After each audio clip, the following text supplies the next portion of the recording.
Welcome back, everybody. Welcome back to Phil's Recap and Review. This is for House of the Dragon, Season 3, Episode 7. Sheep Stealer stealing the show. I don't know what to call it, but this was a very interesting episode of the House of the Dragon, and I think it's indicative of my entire feelings on this show as a whole, but I'm going to get all up in that. I don't know why I hesitated, why it was so difficult for me to say episode 7, Season 3. I can't believe we're at the end of the season. This was our penultimate episode of Game of Thrones. There's several dogs doing many things all around me at many times, all at once. This episode was oddly emotional at times, well done, like probably one of my favorite House of the Dragon episodes at times in it. And then at other times, some of the stupidest shit I've seen on my television. And I think that's just indicative of House of the Dragon as a whole. It will hold something good in its hand and put it up there, like that Aegon scene. I'm going to say this straight off the bat. That was the best Dracarys I've seen since, where is it? Is this it? Yeah, since Daenerys with the slavers was like Dracarys motherfuckers, that was probably one of my favorite Dracaryses. It just hit right in the right spot. I'm coming out tonight and saying it. I cannot pretend anymore or tiptoe around this nonsense. Aegon's my favorite character. He's awesome. He's genuine. You feel his story, and I wouldn't say I relate to being the king and getting my balls burned off, but I did lose my manhood in that smelting accident. But that's a different story, but that we don't need to talk about that right now. But everything him this season has been my favorite shit. And again, in tonight's episode, that was amazing. I thought the dragon interaction with the visual dragon battle thing with Sheep Stealer was visually riveting. I found myself compelled watching it, like emotionally watching it, being wrapped up in it. But then the trolling of the Nettles fans by just having like Nettles be a side, yeah, people are making shit up about this about Nettles stuff. You know, we know what the real shit is. It's this Rhaena stuff. Fuck all you guys. Oh my goodness. And Massaria just, oh no. Oh gosh. This was a tough episode if she irritates you. And everything that sort of happened at the end of the episode with her and Rhaenyra, we'll get into all of that. And that seems to, I'm sort of making things up here, but I'm suppositioning from the fact that when they kissed last season, that wasn't in the script, and they decided to do like an improv of some sorts to do that. And then this was just an extension of the chemistry that they wanted to add a little extra wrinkle there. And this was a great fan fiction. I don't want to sound like a dick because this was a fun episode in a lot of ways, but this was definitely an episode that I needed to shut off my connection to A Song of Ice and Fire to enjoy watching this at times. And I did, and it was fun. This wasn't like the last 2 weeks where I struggled to stay awake. This episode actually woke me up and got me kind of excited while I was watching it. I was into this one. This was a fun freaking episode. But because I think it was fun because it was funny at times. There were times in this episode where it was almost spoofing itself earlier in the season, earlier in the series. There was some fun comedy, like subtle dark comedy going on in this episode at times, making fun of itself. Or maybe I was just making fun of it in my own head. Or maybe it's a Stockholm's television syndrome, and I'm near the end of the season. But no, I actually, if I'm thinking about this season as a whole, I really enjoyed episodes 2, 3, and now this one. A lot. I would say especially 3 in this one. They just felt like they flowed more as episodes, but there was some stupid in tonight's episode that just kind of got me. I think the sound effects, the sounds of the dragons were really effective tonight, especially the first half of the episode. They kind of dropped the music. But then there was a couple of odd editing choices of like quick weird cuts of visions that came in, like when Massaria and Rhaenyra suddenly used the Force to talk about how they talk shit about Daemon. Most of the things I had problems with this episode were changes that to like we're Reyna situations. We're stuff to do with the interactions and some of the technical aspects of the Reyna stuff. But the fight itself, like the dragon fight, was choreographed exceptionally well. Congratulate the computer artists did an amazing job. And I'm not being condescending. They really did. I started to feel emotional. Poor damn sheep stealer. I was like I'm getting emotional for computer generated dragon love. My animal I was gonna say my animal magnetism, not my animal magnetism, your animal magnetism. What's that? What's this sound effect shit you're doing, Phil? Come on, mess around. Hi everybody. No, not that one. So I'm trying to figure. Oh, I know what I did wrong. I'm sorry, I have to turn something up. That's better. Okay. Anyways, I'm not alone, by the way. Oh no, don't do it. Is it gonna happen again? Like the last 2 weeks where my dog has a conniption fit out the window. It looks like it's about to happen. It does. I gotta get a song ready just in case I need to take a quick break. Quack quack.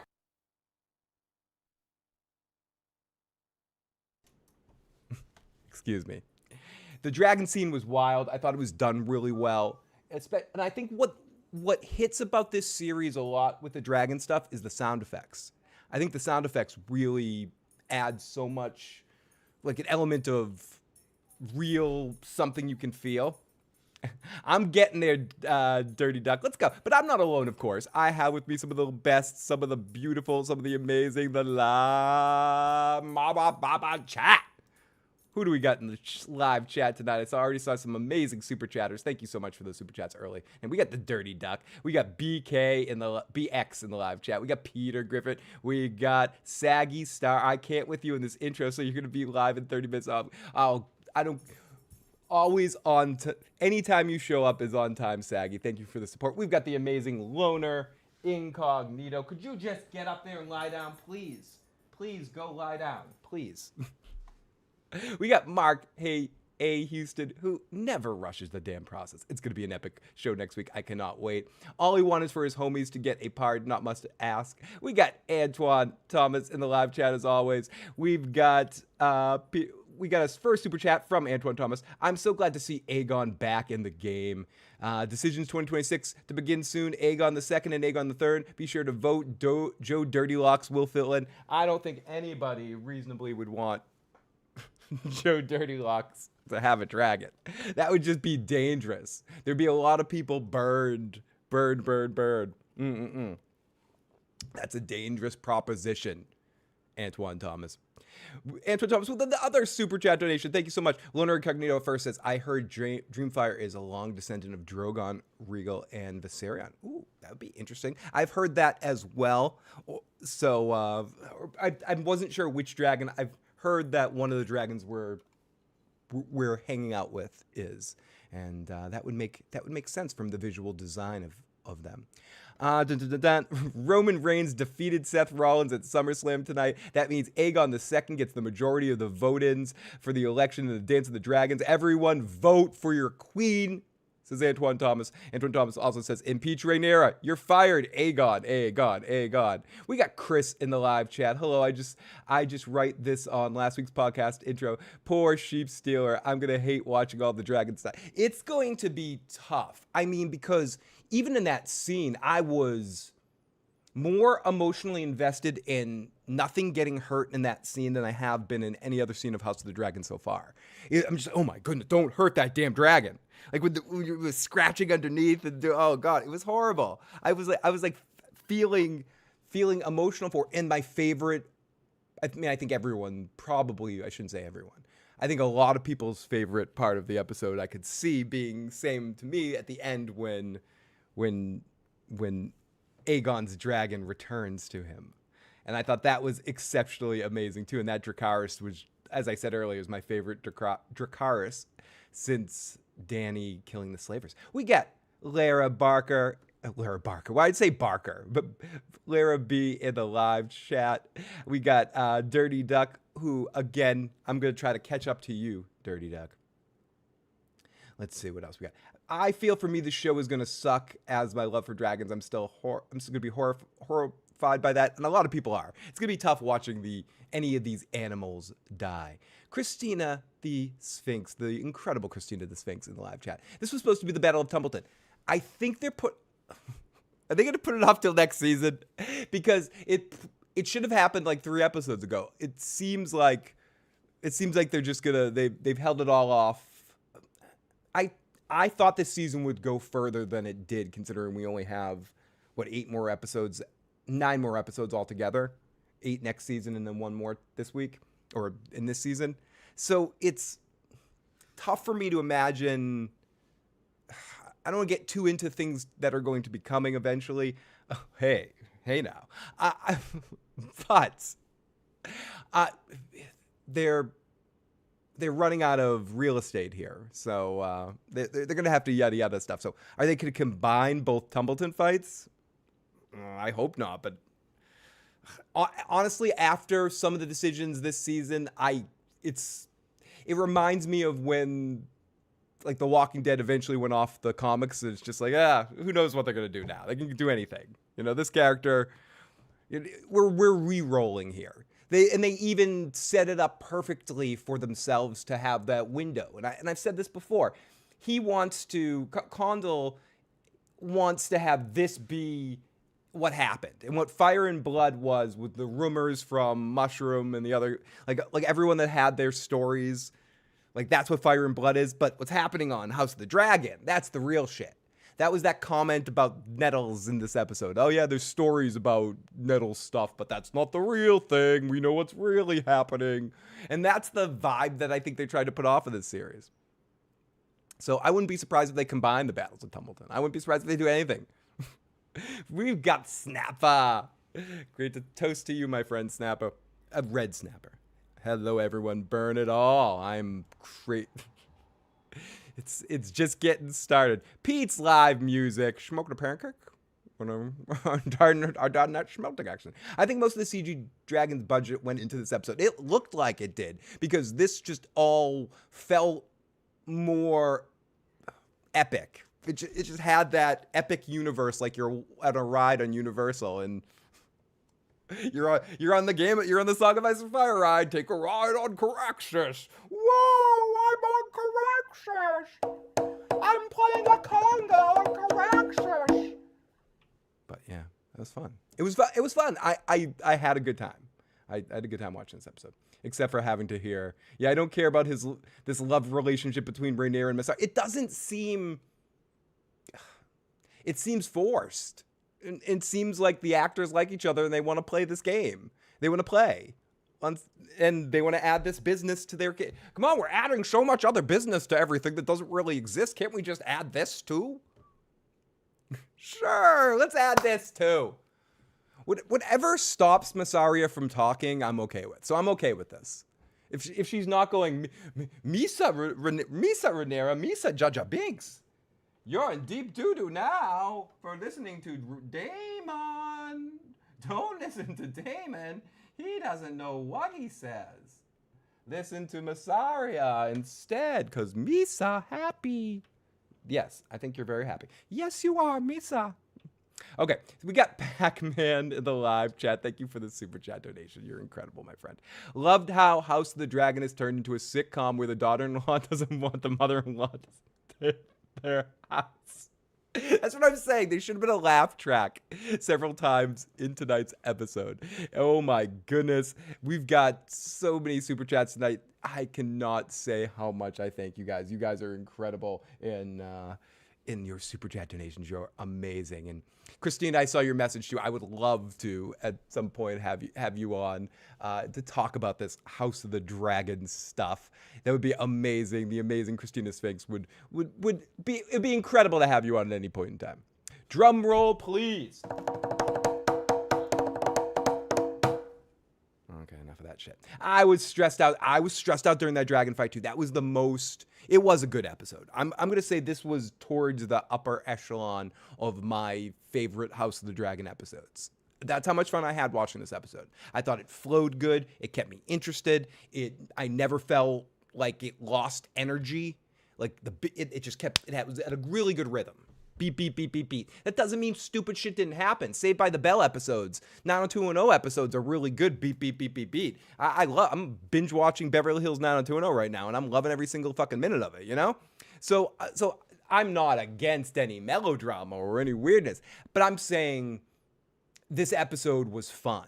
It was a fun watch. It was stupid. There was a couple parts that were stupid, but that's fine. That's fine. This show is a fan fiction of it's like two people playing in the box of the Song of Ice and Fire world using Fire and Ice as a, you know, like Fire and Ice, Fire and Blood as a not a guide, but it's just being there in the background, like sort of, you know, when you read a little bit of notes and you work off of it, just as a foundation point for an improv or something. You know, it's not real. It's just, you know, it's not like what we're going to talk about later when we get into the Game of Thrones theater show and everything that's came out of that. As soon as I get through this, we're gonna get into that. I'm looking forward to getting into that. Okay, let's see. King Aegon thought he was Jon Snow after the Battle of the Bastards. He has balls of steel, and I'm not talking about that annoying balls of steel guy that can't pick a damn accent. That's another.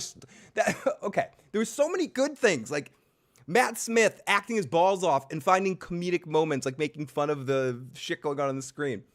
The actress that plays Rhaenyra, amazing. Alicent herself, incredible. And the stuff at Harrenhal was comedic. We haven't talked about that yet, but I don't know. Some of that didn't have a lot of weight to it. I don't know. I mean, maybe some people might I like the Daemon at Harrenhal stuff. I'm not really liking the shift in Alice, making her, at least in this episode, very much a comedic character, calling Aemon an idiot. Did they say it? Like, just the way she said it, too, is like, it was very, again, Saved by the Bell, very like, Zach, you idiot. Screech. Come on, Ulf, Screech. But, yeah, you guys are great pacing, great episode.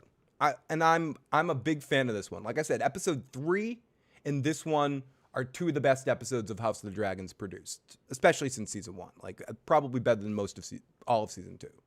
And that's worth it. I had a really shitty weekend, and this was fun to turn this on and watch this. Like, I had a good time watching this episode. The only parts that kind of, again, tickled my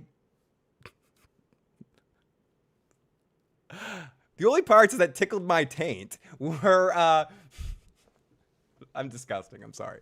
Were everything Massaria and my own personal issues with the changing of the Nettle situation. Like them putting a personal fuck you in there for me. But Aegon was some of the best Song of Ice and Fire stuff I've sort of been connected to definitely since Dunk and Egg. Like, I actually felt I was in that moment, and they dropped some of the music, they dropped some of the production, and they let us just feel stuff. We haven't talked about Helena in this episode, but her dreams, I think the performance was good, but the dreams, and they should have, but it was almost like in The Golden Child when Eddie Murphy's in his dreams with, you know, my dear sweet brother Numsby, and like he's in a dream, the audience is there.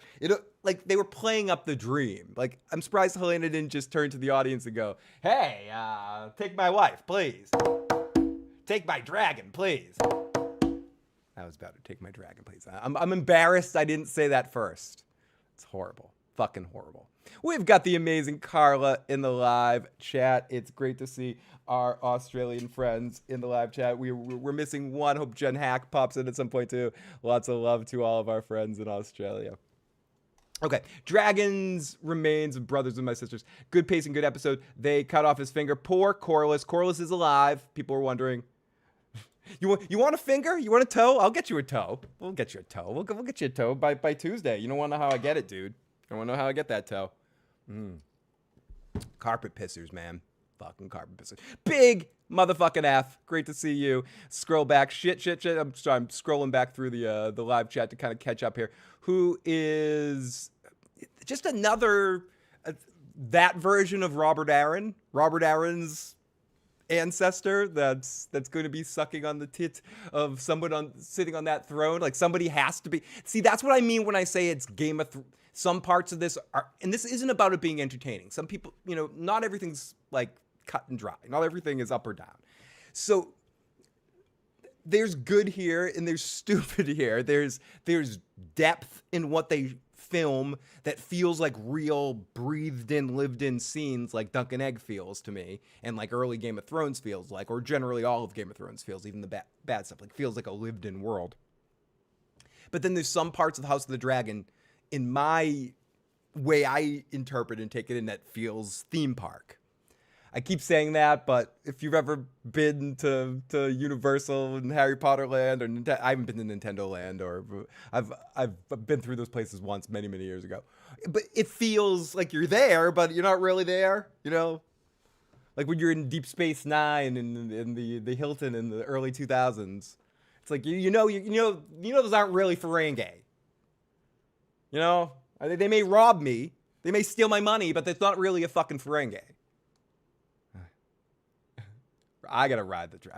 We got Old Torf in the live chat. Haven't finished the episode yet. Just checking into the chat. Hello, Old Torf. You guys are everything. Thank you to everyone that's popping in here. We got Ian Throat in the live chat too. Always a party when Ian's in there. Thank you to everyone that checks us out. I know there's probably a lot of people doing it, but there's two huge people streaming right now. So any of you that do join in, I do appreciate it. I would be watching somebody else if I wasn't live streaming. I wouldn't be watching myself now. But I do appreciate all of you guys joining in to check this out. It means more to me than you know it. And we're going to have some fun breaking this nonsense down. Let's get back in the live chat. I still have nightmares about that fingernail cut. Oh, don't even tell me about that. Oh my goodness. Yes. They did. Did Carla ask the question? Did we hear them nod to the Nettles? I don't even know if it was a nod, Carla.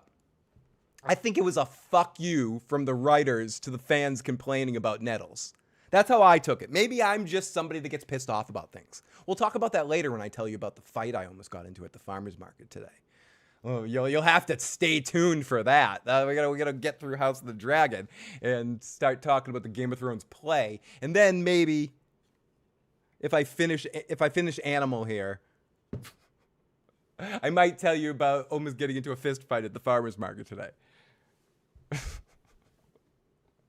And then me saying the most horrible thing I could possibly say to a human being. Not the most horrible thing, but it was. But I took that, Carla, as a fuck you.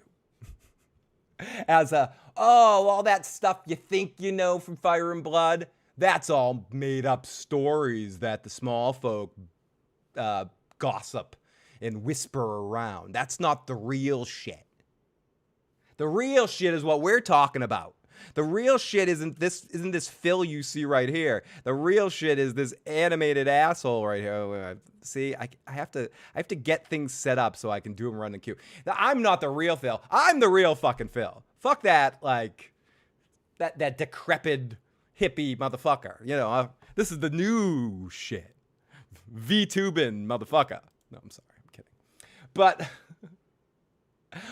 we'll get into that after the season, Sonic Your Boy, or ask that question. By the way, everybody, if you're enjoying this nonsense right now, listening to me babble and go crazy, make sure you tune into more of this on Wednesday night on Teflon TV, where I'll be joined by the other two, I will be joining Tony and the other usual suspect, Bridge 4, to talk about this episode as well. So we'll be breaking down this episode on Wednesday evening at around 8 p.m., I think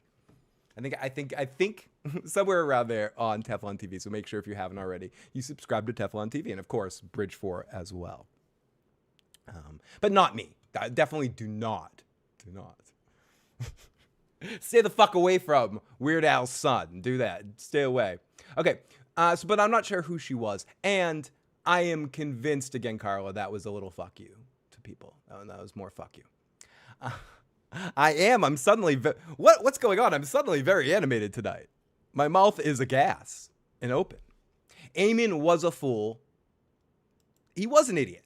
They clearly, she called him right on that. He's a fucking idiot. They tried to, I was bathing in that Taylor Farms. You're right. I think it was a big fuck you. I think it was like them thinking they're being smart and setting up a situation where they can just be like, yeah, well, this is our story, and everyone has a story, but we're showing what really happened here, and this is how that Nettles thing got made up. See, there's a crumb for you. There you go. You're happy. We said Nettles. She exists. She's just really Rhaena. The real Nettles was your imagination. Don't pay no attention to the real rider of Sheepstealer. She doesn't exist. She never existed. It's an illusion, Michael. A trick is a person you pay for sex. Oh my goodness. Okay. So, yeah, Ashley Nettles. Eamon was a fool. Wednesday evening as usual. Yeah, make sure you check out for The Usual Suspects on Wednesday evenings. The Usual Suspects will be back this week on Teflon TV to break down and talk about this motherfucking episode. Amon. I'm starting like Roy Dotrice here. PTIR Baelish. Eamon is a dumbass, like sitcom dumb. Yeah, he's almost like you expected a 10,000-pound anvil to fall on his head a couple of times, where he's like, "Hi, mother, doink! I am going to be the king of Harrenhal. Hi, Alicent, I'll drink your shady fizzy beverage. I've made a mistake, Alice."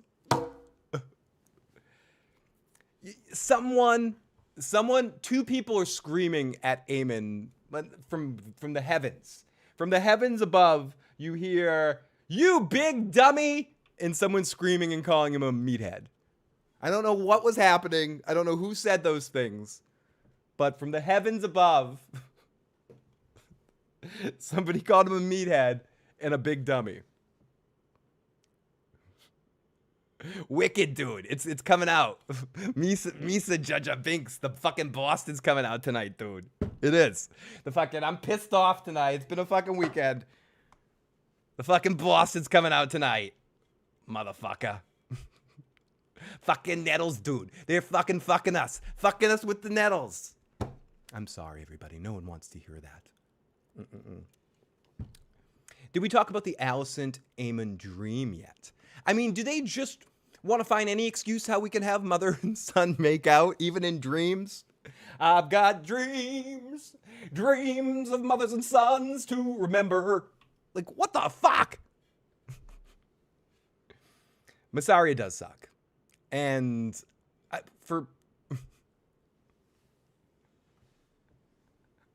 I'm sorry, I don't know why I hesitated saying that, because it's bad, but it's making me laugh.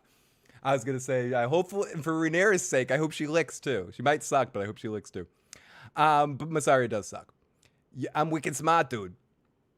But yeah, I mean, I felt like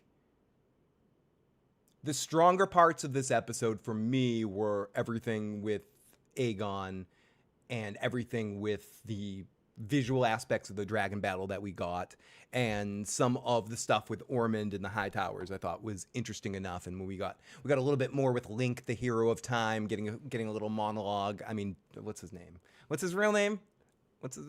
What? Oi, Finn, it's Daron! But isn't the dude playing Link? Yeah, he is, but call him by his Game of Thrones name. Yeah, but he's playing Link, so I'm gonna call his ass Link.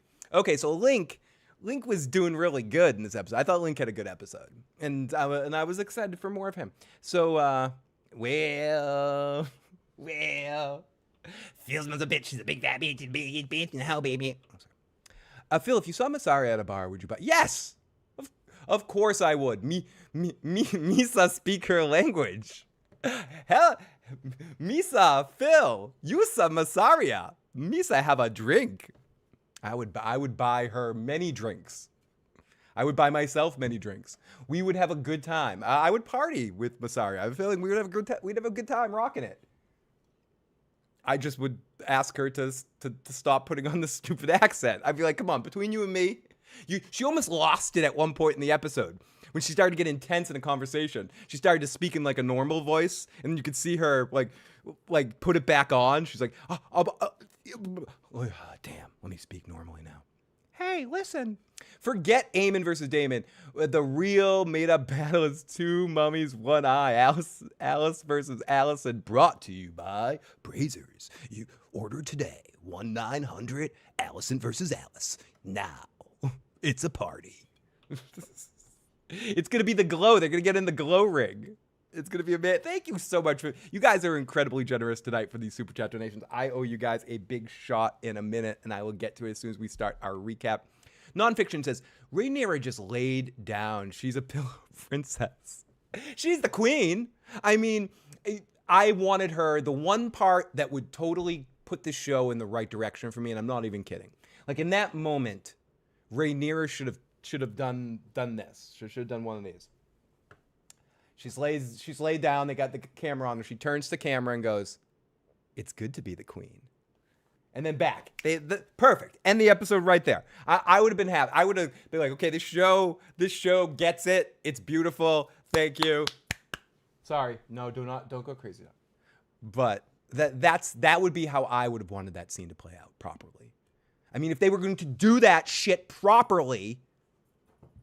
Oh no, don't do it. Don't do it. I can't deal with you doing this.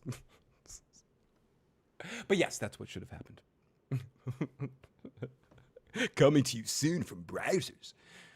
The battle of the century. We've got Rhaenyra, who has defeated Alicent before, and now we have the second battle between Alice Rivers, a local to the area of Harrenhal. She understands the area better than anybody. And then we have Alicent, the bug-eyed queen. No one can bug her eyes out like Alicent. You can see those eyes coming a mile away. You want to play her in poker. Yes, you do. You want to play her ass on poker. Come and knock on my door. Oh my goodness. Oh my goodness. Come and knock on my door. A little longer, man. If they're gonna go there, it was an extended scene. If you're gonna go there, go there. Come on, you know, don't just do the battle off screen. You know, like we saw the lead up to the battle. We didn't see a knight needs something to sheathe his sword. You know, like what the fuck. I've been waiting for so long to get my mama's face to stand by me.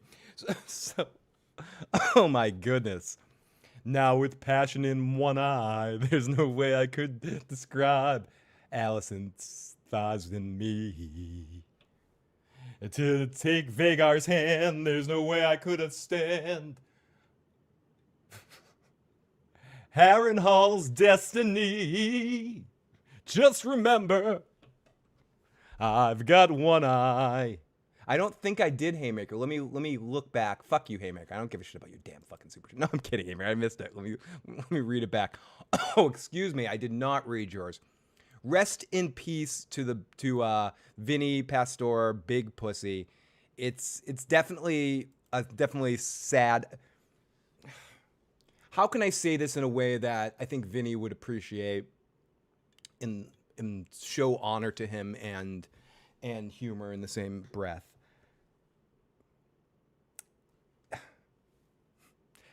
Every pussy cat in the world today is a little smaller. Rest in peace, Big Pussy. Rest in peace. And rest in peace to the character actor that made it for a brief window in time, made every national television broadcast, local TV show broadcast, be able to eagerly say the word pussy on television. Cat. Pussycat. They could all say big pussy proudly. Big pussy, my pussy, big pussy. Yeah, so rest in peace to Vinny. And thank you for the fucking hours and hours of laughs and good stuff in The Sopranos and some other stuff that you've done in your time too. Playing big pussy in different things, but still. You're funny, awesome, great, talented dude. And you will be missed. Cheers, everyone. Cheers your drink to Vinny, to Big Pussy. Cheers to Big Pussy. Rest in peace, Vinny. He's only a kid. He's only a baby. Just a kid, Haymaker. Just a baby. Exactly, Pete's live music. It was more like Horny Hall up in that place. Hey-o. Young cat. The older I get, as I'm much closer to 80 than I am to 20. Doesn't seem that old to me. But toast them. We've got some texts and some voicemails. So let's listen to our voicemails. If anyone wants to call on in, you can do that at 78. I don't know why I'm saying it like that. You can do it. Yeah, 781-990-8509. If you're out of the country and you want to leave me a voice message, email me at theissuesguy@gmail.com. And I will get that. I could also theoretically hook up Discord so people could call in that way too. I should probably do that eventually, but I've got dragons to remember. To be fair to Eamon, I would rather come on. I don't deny the actor. It's like, again, I'm watching Beverly Hills 90210 right now. Do you deny Shannon Doherty thinking rest in peace, Shannon Doherty, thinking Jason Priestley was hot, or him thinking she was hot, and they're trying to play brother and sister, looking at each other like they want to, ravish each other? You can't blame either of them. They were both very good-looking young people. Well, they're my age, so they were young then. Old ass people, and rest in peace, Shannon. Old ass Jason, and rest in peace, Miss Doherty. Anyways. In her honor, everyone watch Heathers this week. Great movie. Underrated. Was it? Oh, do I might? Oh, here we go. A couple of dragon riders and their dragons. Let me play this back. Sorry. All right, here's what we're going to do with the story. We're going to have a couple of dragon riders and their dragons. They're going to come down, they're going to land, and they're going to start talking to each other, and they kind of get in an argument. Then we're going to add another dragon with another dragon rider who gets off his dragon. And then you had another one. You got 4 dragons, and you got 4 dragon riders, and they're all in a big argument, and all of them are like this. I got you, kid. I like the way your head is thinking. We're gonna get you on the team. We're gonna get you thinking. You're always thinking there, Haymaker. Oh, not Haymaker. No, Pete's Live Music, not Haymaker. Haymaker's in the live chat. I was looking at his name while I'm listening to you, Pete's Live Music. It's you. Fuck you, dick on. You fucking dick on. Really under control, and these guys can't hold them back and stuff like that. Who came up with that scene, man? Because that is an awesome scene. 4 dragons on the ground battling. That is something new, something cool. That was really cool.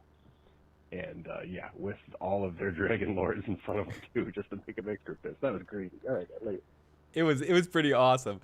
Dylan was 30 we had Dylan, Steve, and Andrea were all like 30-year-olds playing 18. It's pretty fucking ridiculous. And Carla says a lot of Eamon's problems would be solved if he just nutted once in a while. Seriously, like that look in his eye that he gets like that, like Eamon, take care of your business just once in a while. Like, every once in a while you need to release it out. You pent up bastard. You wouldn't be stabbing random people in the throat and trusting your mother's tea. And being like, you know what? Mom's not looking too bad these days. Hey there, kitty boys. Hey, the goats are looking pretty nice soon too. Like if Alicent wasn't around, is that where you'd go? Would Vhagar look oddly pretty to you? You one-eyed bastard. The look in his eye. I hope I said, did I say I wanted to say I? I hope I didn't say eyes. And Christina the Sphinx is absolutely correct. Those old ass people are our fucking age. Yeah, exactly. Hey, I think I'm older actually. That's what I said. I'm closer to 80 than I am to 20, I think, at this point in time. Dylan was an old motherfucker. Brenda only had eyes for Dylan. She even had Superman come on the show. Was it Dean Cain? Yeah, it was Dean Cain. And Reek. She had her own Reek. Before there was Reek on Game of Thrones, there was Reek on Beverly Hills 90210. Because Brenda pretended to be French, and she had a boyfriend named Reek. Hey, Reek. She totally called him Reek. And I thought that every time Ramsey did his Ramsey business.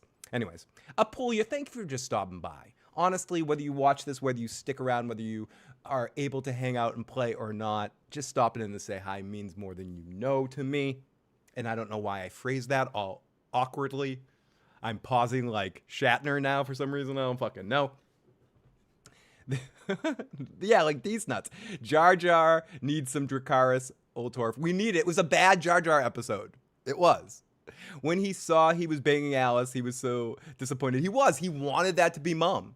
He was a big fan of Bates Motel, and he was psyched. It's like, that's my mama. She played that part when I was just a blip in the single eye.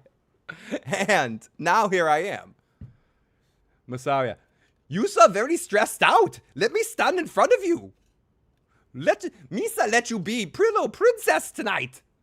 Definitely time for party.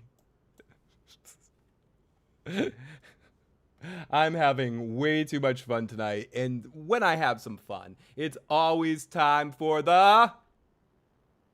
Oh my goodness, it's always time for the... recap!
You know, trying to be all like theatrical.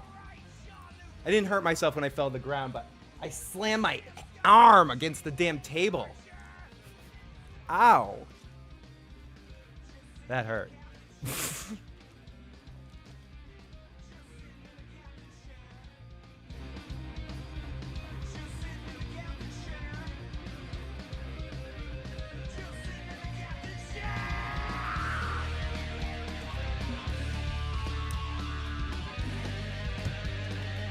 Oh, yeah. Let's get into this recap. Let's get into breaking down this episode. Oh, my goodness. Sheep Stealer was officially inundated into the Dragon Gang tonight. Yeah, they welcomed him to the... Like, when your dog comes into the play group for the first time. Welcome to the family. Exactly. It was for the show. It's not like I'm a drummer or anything. It's not like I play drums.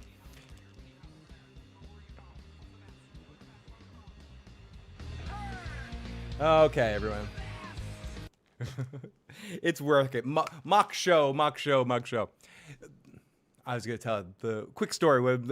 I was performing at this place in Rhode Island once, and it was one of those early shows where there was just like nobody there. It was like a room of like 3 people in the back playing pool in the back while we're like, you know, all the bands are playing in the front. They're just like, wow, you guys playing at our local establishment when we're trying to drink. And we went out to our first song, and I just like jumped up and went crazy on stage. And I went up and slammed down, and I tipped my front tooth on the SM58 shell of the microphone. Like right in the first song, in front of an audience of like no people.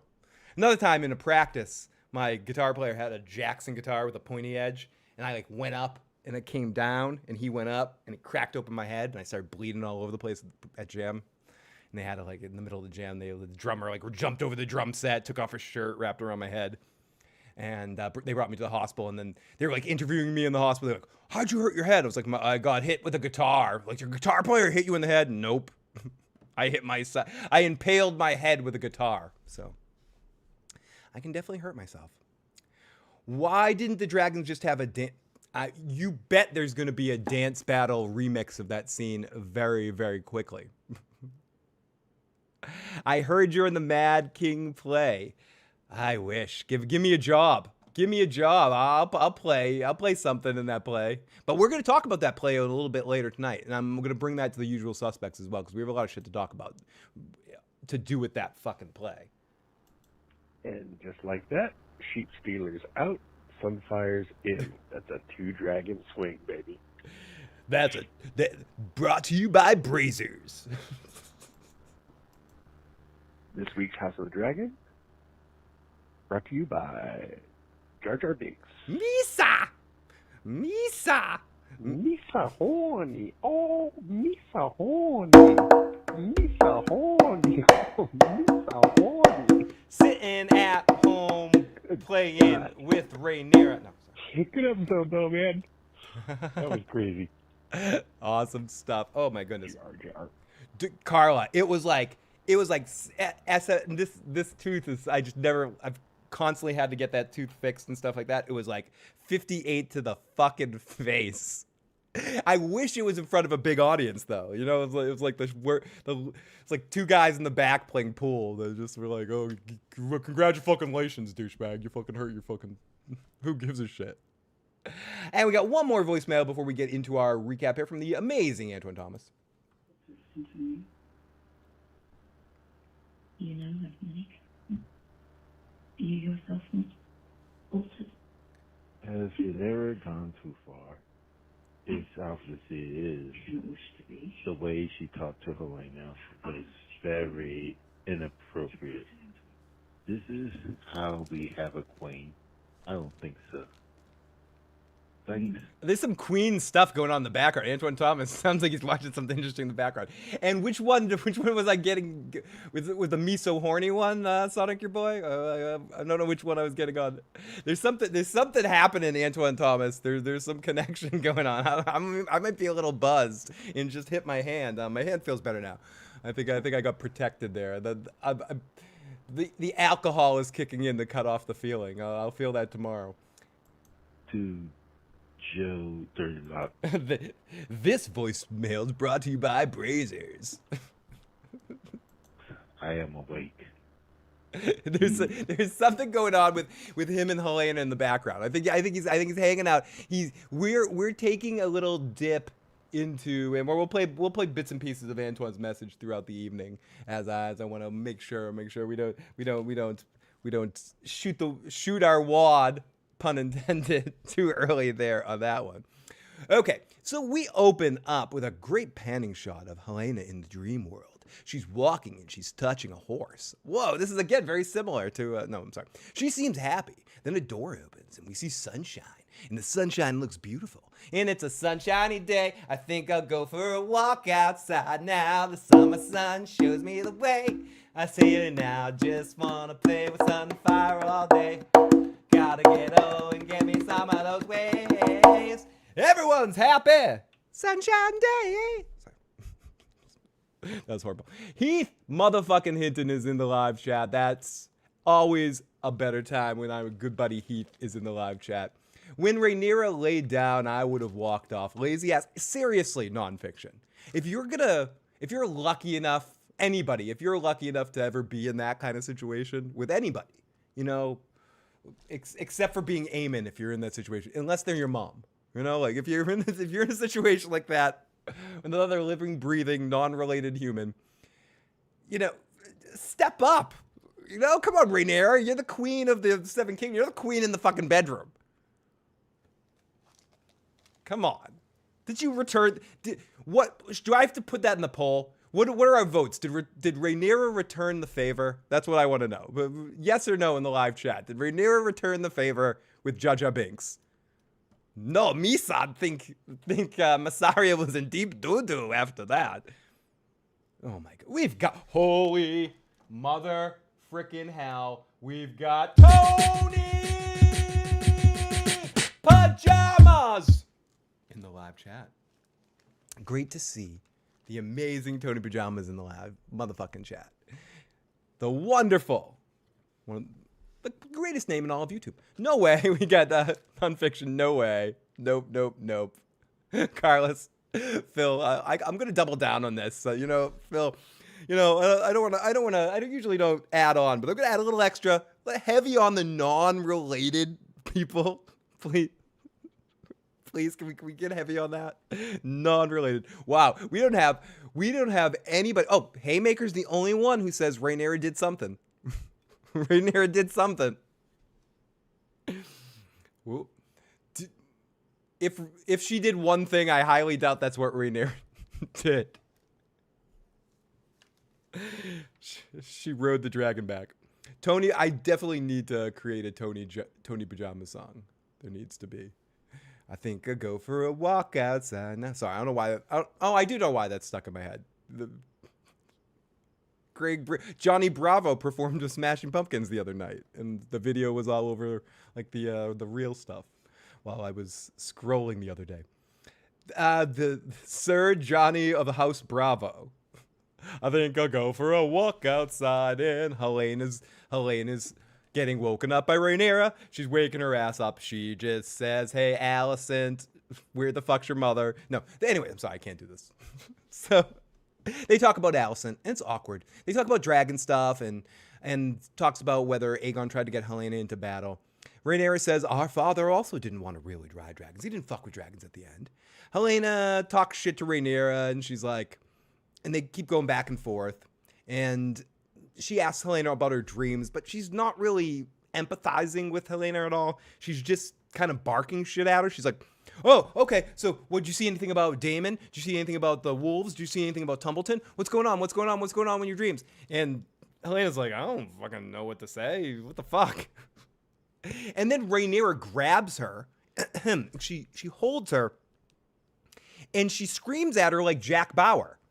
She said, she goes, where's my voice thing? Where is it? Sorry, it doesn't work when it takes me 24 minutes to set up the thing I need to set up. It defeats the whole purpose of doing it. She's like, Tell me what you know. Tell me what you know, Helena. I need to know. Chloe. Hey, Chloe. Get me the Sonian Panther to figure out what this motherfucking Helena knows. And just kind of in her face there. And Rhaenyra's like, tell me. And she basically, it's not going to go well. Okay, Rhaenyra doesn't know how to talk to people. She has problems. Listen, Helena. Listen, Helena. Do you know what's funny? When I'm doing that voice right there with turning on the vocal effect, for some reason, I'm doing this with my voice too. Like, it defeats the purpose. Like, I don't have to do that to my voice. I could just turn this on and I'm talking like this. That's enough. That's enough for my stupid fucking joke. It isn't even fucking funny anyways. I don't have to go like this, talk like the Cookie Monster anyway. Like, the fuck is wrong with me? I'm like getting into character. Yeah, what you talking about? I have to make my voice that extra thing. I have problems. What are you talking about, Sonic? Put the motherfucking lotion in the motherfucking basket. I'm no big city lawyer, Dirty Duck, but I think that Alicent was dumb. But I think Aemon is even stupider. But I'm no big city lawyer, I'm just Davos Seaworthy. Yeah. Okay, so anyways, Rhaenyra is like, tell me what you want and tell me what you know. Tell me what you think. So we go to Aemon, trying to get back into fighting shape. And we see Alicent, but it's not really Alicent. It's dreaming Alicent, but it all ends up turning into a romantic kiss. But it kind of quickly flashes to Alice Rivers being like, give me your babies. And he throws her off and he walks off all pissed off. Phil, I need to star in my Young Einstein reboot. I would totally be on board for that. We've got Heath Hinton says, Rhaenyra needs to decide if she wants to bring her Taco for dinner. Taco, she's been getting his mushing minds. I agree. I don't think Massaria is helping Rhaenyra's queening for whatever it's worth. Phil is in our sleep has suddenly just become our sleep paralysis demon. I'm living the dream now, Carla. That's I'm threatening you guys with good times. It puts the lotion on the skin, or at least it gets the hose again, nonfiction. I think that's thank you. I wouldn't have remembered that. Nonfiction always taking care of me with keep giving me facts and information. Okay, so Alicent is Aemon's trying to get blah blah blah. Okay, it's a dream. He's fucking Alice, and he walks off, and Alice is like, where? Okay, but here's the real Alicent, who got there no problem. I mean, time between episodes is vague, so whatever. She made it there pretty damn quick. The High Towers prepare for real battle. Then we flash over to the High Towers preparing for real battle. Ormond's there, Gwaine is there, and Gwaine comes in and is like, what the fuck, Ormond? Ormond's like, I got a plan.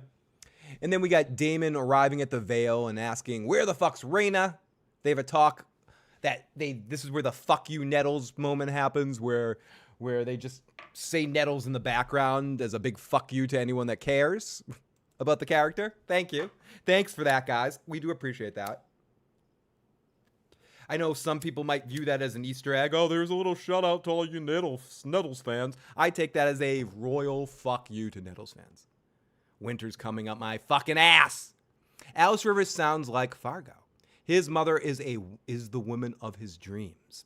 I take it that was the Night King at the end of Helena's dream. It could have been. It possibly was. It did seem like it, where the snow was coming in. Goodbye, horses, my old friend. Winter is coming. How fucked up is a man who dreams about banging his mom while having another chick riding him stallion? His mother is the woman of dreams, and that is disgusting. Okay, so they tell Daemon is arriving at the Vale. We gotta fuck you about the Nettles stuff. We big piss off to the fans, and they talk about the villages, and then Daemon is gonna go off looking for Vhagar. So then we get Baela and Adam are here, and Baela is complaining about Rhaenyra, and Adam asks for help with the legitimacy situation and to talk to Rhaenyra for him. And she's like, who gives a fuck what I have to say? And who gives a fuck about this? You have a dragon. Why do you care about your legitimacy when you have a dragon? And he says, it's not really about anything other than when I want to find a girl I might like. And if I like a girl, I want her to get a good name and not be a bastard's wife, or the wife of a bastard, I should say. And then she brings it up. Like, was he... Okay, now because they've been so shitty about playing this. Again, I like this episode, but I got to pick out parts that irritated me for whatever reason.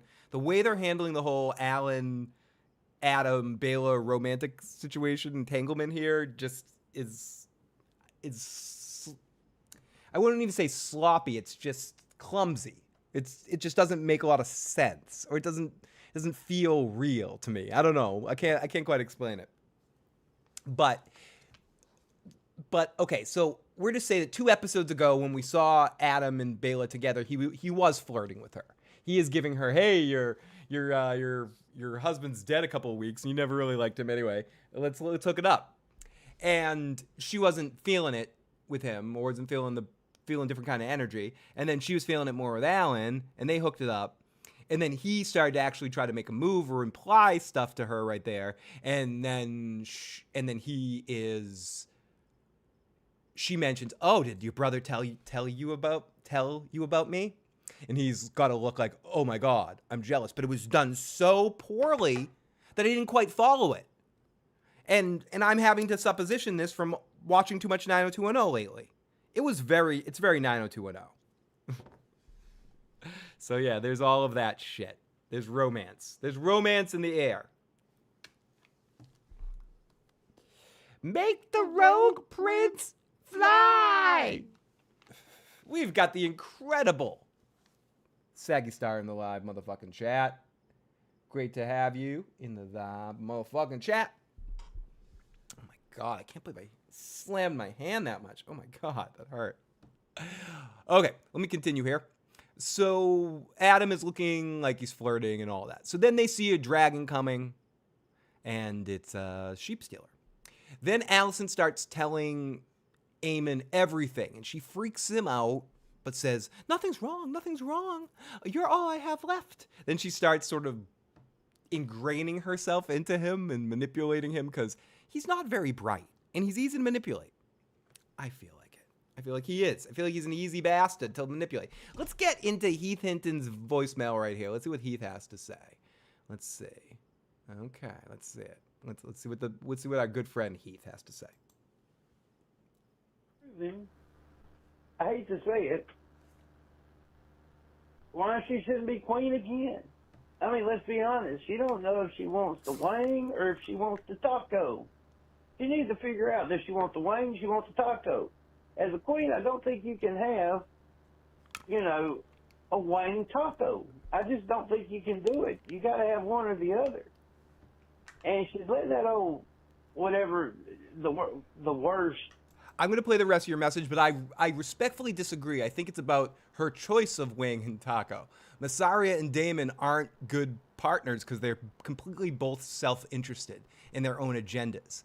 And Rhaenyra doesn't have the decision-making skills to be a proper queen because she's thinking about what everyone else thinks she should do too much. And then when she does make decisions, they're usually poor decisions. So I do agree with you about her decision-making skills, but I think it specifically should be targeted at the fact that it's Massaria and Daemon because they're both particular idiots and particularly selfish.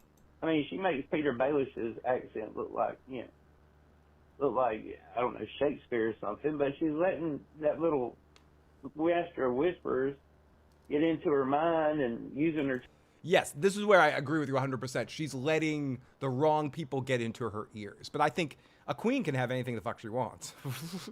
Tongue in more ways than one, and she's causing more problems than anything. If she would just stay out of her and her husband's business, things might be better. But she keeps, and then she's standing in the throne room at the foot of the Iron Throne, acting like she's king and conqueror. The only thing she's ever king and conqueror are a wang and a taco. That's all she's ever conquered.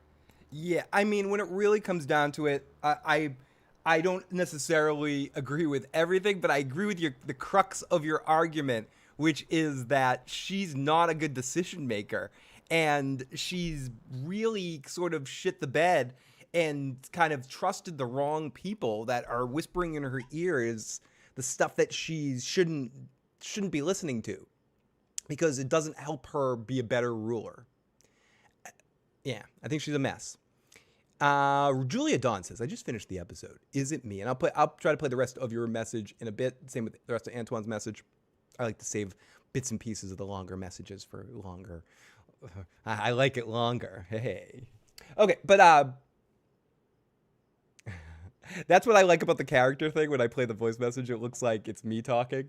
Someone's going to tune into the show and think I'm one of the callers. They're going to be like, I don't know. I just feel like that little chick, she's more problems. She's worse. They should have just cut her head off at the beginning and wouldn't have some. That's what I love about the voicemails with the cartoon character. It definitely does look like they're talking. I need to get a specific one for the callers, like make another one of those just for callers to do that, or do it as the get Joe's face to do that. Okay, so where are we? Ian says, Sonic, yeah. I feel like Rhaenyra is the first ruler who can't have everything she wants. She's exposed and disrespected. I agree. I think, and all of that perpetuates the fact in sets her up in a situation where she's just making poor decisions. And I think this all stems from the initial issue of having to leave King's Landing, where she should have been the one that stood by Viserys' side and helped him rule instead of Alicent. And if she learned all the stuff that Alicent learned, she'd be set up better to be a ruler right now on her own and be able to have more agency on her own. Or if they just wrote her a little bit more like she should be written and have her be more crazy than stupid, it would make more sense. But there you go. You can't make crazy. But yes, Massaria is she's getting way too much screen time. I think the biggest problem, and where I can't argue with what Heath Hinton is saying, is, and everything that we've been talking about here all season long, Masari is getting too much screen time this season. She ruins almost every small council meeting. And there's problems in some of the more intense acted out scenes with her and Rhaenyra, even if the actress that plays Massaria is delivering the emotion correctly. The voice is getting in the way. I love The Dark Knight. It's one of my favorite movies. But that prison, the jail scene, you know, the one that a lot of people love with the Joker, you know, and him sitting there like talking. The problem with that scene to me is Christian Bale doing the sound's gonna stop you. It's like this too much of the, and Bale's doing an excellent performance. He's locked into that performance, but he's doing sound like the fucking Cookie Monster over this shit. It just doesn't, it takes you out of the moment. And I think Massaria, this isn't even, I don't even want to talk about the actor as an actor and how she's doing as a performance. I can't even get to the performance because the choice of accent is horrifying. And the fact that they're letting her do this is not her fault. It's a director or the showrunner's fault that someone needed to stop this and say, no. I can understand not wanting to say that to Christian Bale, but you could say that to her. Swear to me. Swear to me. Manderley was another one. Like, that dude, we'll get to him in a second. that dude, every time he's on screen, I gotta believe it's intentional. Every time he's been on screen, he speaks in a slightly different accent. I said this earlier, Julia, I loved this episode. Is simultaneously a hot mess, but also really entertaining fan fiction. Like, this was a fun, cheesy ride at Disney World, you know? Like, this was a fun hour of television that I watched. But it was also, at times, really, like, fan fiction stupid. But not stupid like, oh, you're stupid. You're like, no, because I liked it too. It's just if you pay attention a little bit and you look at some stuff, or you break it down, or you think about what they changed and why they changed certain things, or why they added certain things, it's silly. And there's moments of this episode that's just hot mess, ridiculous. But then there's moments of this episode that were truly really good television. We're going to get to those moments, and really compelling. The two most compelling scenes of the episode involved dragons, but the big dragon battle with Sheepstealer, just because visually that was a well choreographed CG mess. It reminds you how bad season 8 of Game of Thrones was with the dragon stuff. When you see how cool like dragons interacting and fighting can look. And the everything with Aegon, especially the end of the Aegon speech, his monologue at the end, and the dragon sneaking up. But even that was almost sitcom-ish. You know, like, it was good, but it was good in the way that Saved by the Bell. I'm going to go Saved by the Bell again. There's a moment where Screech is telling people, finally standing up to the bully, hey, you guys, I'm going to fight you and I'll kill you and you'll fuck it up. And then all the bully backs up like, okay, it's okay, I won't fight you anyway. And you don't see that, like, AC Slater and Zach and the whole wrestling team and all AC's friends are walking up behind Screech to back him up. And Screech thinks it's him. He's like, see, I told off the guy. You know, so it was a great scene, but they basically borrowed from sitcoms. So the person that said that earlier about this was like sitcom good, you make a good call. This was very sitcom good. Like, even that big scene at the end, like where it shows up, the way they film that with the guys backing up, like, while Aegon's screaming, rah, and I'll get you, my pretty, and your dog too, ha, you know? And the sneaking up behind was very, very Mr. Belvedere. But good. I love Mr. Belvedere. Rainier needs to dump the side chick. Oh, I just realized I have the power. I'm going to send out 5 gifts. Thank you to everyone that's checking this out right now. I'm going to send out another 5 gifts right here. Let's do it again. Let's do 10. 10 gifts, 10 new members. Welcome to the party, pals. Hopefully you have a good time. We got Lara, who became a member. We got Tamara in the live chat. We got Gregor Smith. We got KIG. We got Claudio. We got Corn. We got Spit. We got Cats. That's an amazing name. We got Andrew. We got James. And that is it. We got our 10 memberships. And Ned Ryerson is giving you all hugs in the live chat. So thank you, everybody. We very much appreciate it. And what that means is you get to tune into some horrible karaoke streams and random bad streams Joe and I did. So welcome to the party. I think they set up that Reyna bats for both sides from the beginning. With 100%.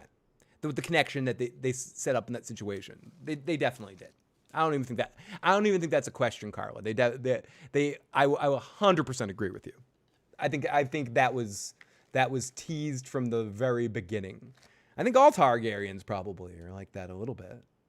You know, when you go with your family, it's not much of a shift to just go to the other side too. Like, you know, if you're fucking your mother and your brother and your sister, and your brother, you know, it's like no big, everyone's game when it really comes down to it at that point. I love how bad we're being tonight. Okay, so I think, but I definitely think they set that up. And thank you to all of my Corn Husker Corner. It's making me hungry. Thank you to all of our new members. You guys are so appreciated. And the dragon fights are always heartbreaking. They are, especially the better the CG gets. And toast to all of our new members. And ooh, that's the big crack for the painful arm. Oh, that's gonna hurt tomorrow. Toast to all of our super chatters and our new members.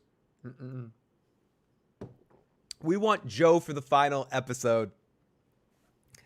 I'm gonna save this. So let me text this message to Joe right now. Let's see. I'm texting this. I'm sending this picture to Joe right now. What should I tell the people? Should I tell them to fuck off? LOL.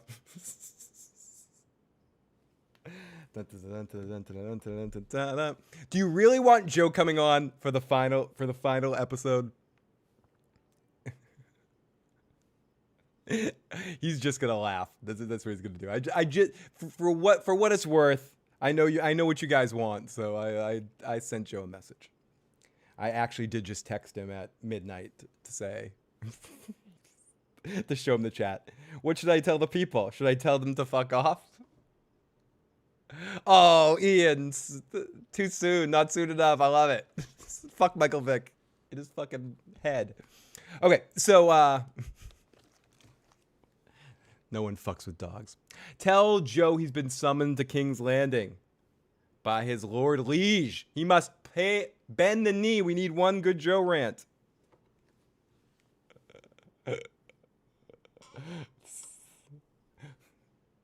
So I'm sending him stuff. I'm sending you all this in the chat because they love you. LOL. Maybe one. Sorry. We'll leave Joe alone, but he will appreciate this. Whenever he sees this, he'll appreciate the love. He'll appreciate the love, everybody. Thank you so much. Either way, we might not have Joe back next week, but maybe the week after that, I'll get Joe on some sort of stream and we'll get him to talk about it. But I don't know if he kept watching. I know when I talked to him at the beginning of the season, he said he was going to watch every week. He just didn't want to watch on Sundays on time, but he was and didn't have anything good to say, so he didn't feel like he should come out and poop on the parade. I think our pluribus experience scares him because I liked it and he didn't. That was a rare occasion where we just fought and I kicked him off the stream. Then we both loved Dunkin' Egg, so it was good to have him on that. So I think he's probably afraid I might like Dunkin' Egg. I might like House of the Dragon, but this is the type of show that I would love to have Joe shitting on it every week. Anyways, so Allison starts telling him everything. They meet Sir Adrian. Aemon goes to thank him, shakes his hand, and then eventually stabs him in the throat. Sorry, Mom, no strangers. Then Alice comes out in a comedic way. Hey, it's supper time. Oh, wait, that's. Hey, everybody, it's supper time. Oh my goodness. We will definitely. I cannot wait to talk about the next season of Pluribus, to get the Talking Pluribus podcast back up and running and get back into the post shows when that comes back in the year 2030. I'm very much looking forward to that. Oh my god, I thought old girl dragon was gonna die. The queen's dragon, she was just standing there letting it happen. She did, and it was so sad. I really thought that scene was gonna end with the dragon dead. That actually surprised me. Oh, everyone, Joe just saw our messages and he's writing back. Let's see what Joe Dirty Locks has to say. I'll do it, but I couldn't read any of the text. All my glasses on. I'm sound asleep, calling, read it in the morning, something about the final episode, but I'll do it. Okay. He's in bed sleeping. We woke him up. He doesn't have his glasses on. He can't read it, but he said he'll do it. Whatever it is, he'll do it.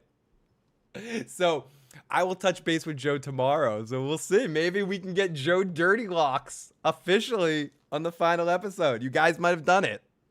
You guys might have done it. Okay. I will miss... Sorry to disturb you, dude. Have a good night. I'm not used to you sleeping before 5 a.m, LOL. I will message you later in the week to talk about it, LOL. The chat got their wish, LOL. Okay, anyways. So we'll worry about that Joe situation later. I will get Joe Dirty Locks on next week for you. You want it? You wanted him? You wanted his fucking angry ass on? Just realize what you might get. You might want an angry Joe, but what you're probably going to get is a bored Joe. You're going to get a Joe that's yawning at me going, are we really going to do this for 2-3 hours and talk about this show? He's going to say everything he needs to say in the first 5 minutes, and then he's going to want to go to bed. So we'll see.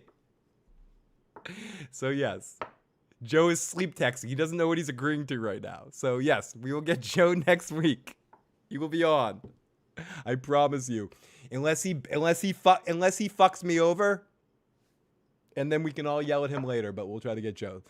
Julia says, I welcome his malice. You guys in the live chat are so amazing. Okay. So Ormond's having an awkward dinner with Corlys. Corlys is like, what the fuck, Ormond? What am I doing here? Ormond's like, Ormond says, listen, I've started to not eat meat. And meat, like, are a very, very, very obvious comparison here to Targaryens. I hate, and sometimes I stopped eating the meat, and I feel better now. Now, Corlys is like, I don't want to listen to your bullshit. Why don't you just tell me what you mean? He says, okay, why do you support those dragon assholes? Well, I get that your wife was one of them, but now that she's dead, like, can you stop? And then Corlys basically tells him to go fuck himself, and they send Corlys back to jail. He can't collect $200. He can't go. So then we go to Link, our hero of time, Daron, and he's talking to Gwaine about Ormond being a fuckwad, and about options, and about how he's the king, but no one will listen to him. Excuse me. It's flowery talk and bullshit talk. It's all right. It's a decent scene. I think the scene itself was well written and performed. I personally didn't care what the hell they were talking about in that scene. But I did think it was a well-performed scene. I thought the kid that plays Daron delivered a good monologue, and you could just tell where this storyline's going. Ormond's gonna die. They're gonna turn on Ormond in some way, and I personally think, I know his name's Gwaine, but I'm gonna call him Dwayne. Dwayne, he's gonna end up running the High Towers for being him and Daron are gonna do their thing. But me yelling at the TV, "You're no king!" No, he's no king. It's just, it reminds me of like Renly's stuff. Like, I'm just looking, I'm like, you're not a king. Why am I looking at you? I don't care about you. Die. Like, it's just, he's nobody. You're nobody to me. You didn't get introduced soon enough, and I don't care about you. Get you off my screen now. Blah.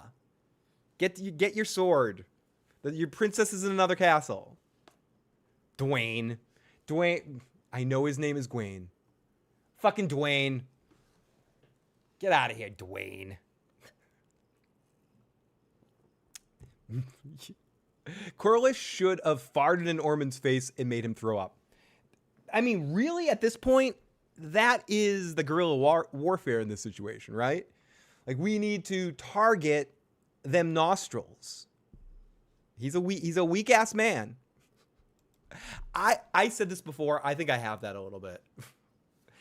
If somebody has the wrong perfume on that I'm not a fan of, or the wrong kind of cleaning product, I can definitely get that. Or if I'm walking past a garbage heap, it can like give me such a headache that I fuck off a little bit. The G in Gawain stands for fucking gangster. They call him Gawain because he's a fucking G. Gawain the Rock. Gawain the Rock. High Tower. Let's get ready to rumble. I mean, she did help him get food, but I mean, anybody could get a boat, fill it with food, and send it to a city. But she's just been all kinds of problems, and she keeps putting bad things in Rhaenyra's head and making Rhaenyra doubt herself. That's Rhaenyra's fault because, once again, you don't know what she wants. Fucking it. And again, I am going to reiterate Heath Hinton again that Massaria sucks and she's stupid. Okay, so Link Dara and they have some flowery talk. They figure out a plan on how, with a decent monologue. I'm no king. I'm a king with no home. You're no king. You're a douchebag. So then we get back to the. I've said this before, and I think my most disappointing part of House of the Dragon is that I like a lot of the scenes. I like this. Again, I'm going to keep saying this. I like this episode. I really liked this episode. This was fun. I had a great deal of fun watching this episode. But not because it was good. I had fun watching it in the same way I have fun watching, schlock. And the Manderley part, this whole part was stupid. The Manderley's like, every small council meeting, I cringe a little bit. I don't like the small council meetings in House of the Dragon. They were my favorite scenes in Game of Thrones. They're my least favorite scenes in House of the Dragon. It's badly orchestrated schlock. So we get the Manderleys who's doing a different voice. He's had like 4 of them. And he's like doing line to line a different voice. You think I'm a kind of play? Check. Check. Hi, everybody. I know it's the taxes. The taxes didn't work out. I know I'm going to be a scapegoat. I'm not going to be a scapegoat. I'm going to be no one's going to fuck the Manderleys like this. My name is Balls of Fury. And then all of a sudden she just cuts it. And this is where we get into comic stuff where we needed like a laugh track. She just ignores him and goes, okay. Any word of Corlys? The Valerians are on their way. Cool. And then the Balls of Fury guy keeps complaining. And she tells that other girl who I don't know, well, your people can go back and take Harrenhal. Go take Harrenhal. Kill Aemon. Take Harrenhal. Then Bela and Adam come in and they say, hey, dudes, what's going on? We totally saw a sheep stealer with a new rider. What's going on with that? And then right there, we get into our first, cringe part of the episode, really cringe part of the episode, where the White Worm and Rhaenyra have some sort of weird thing connection. They both, the screen goes...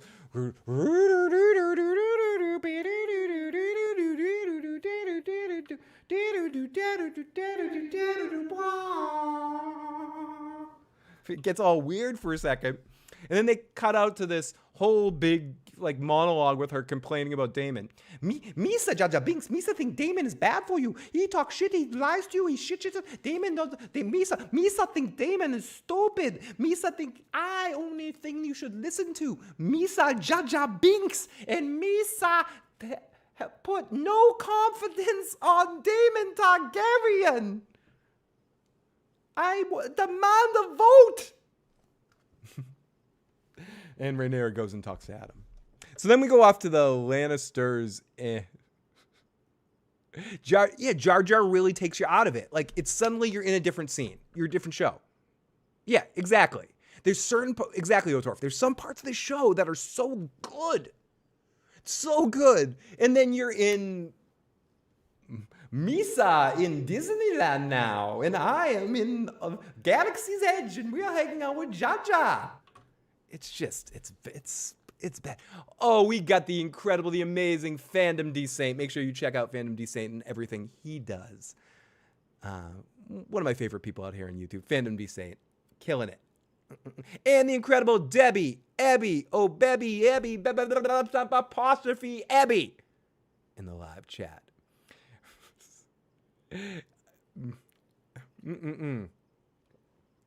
Great to see everyone in there tonight. I'm no big city lawyer, but I think Jaja is stupid. Misa think you are stupid. Thank you, Masaria. So Masaria says Daemon is shit. So we go off to the Lannisters. We go off to Lannister.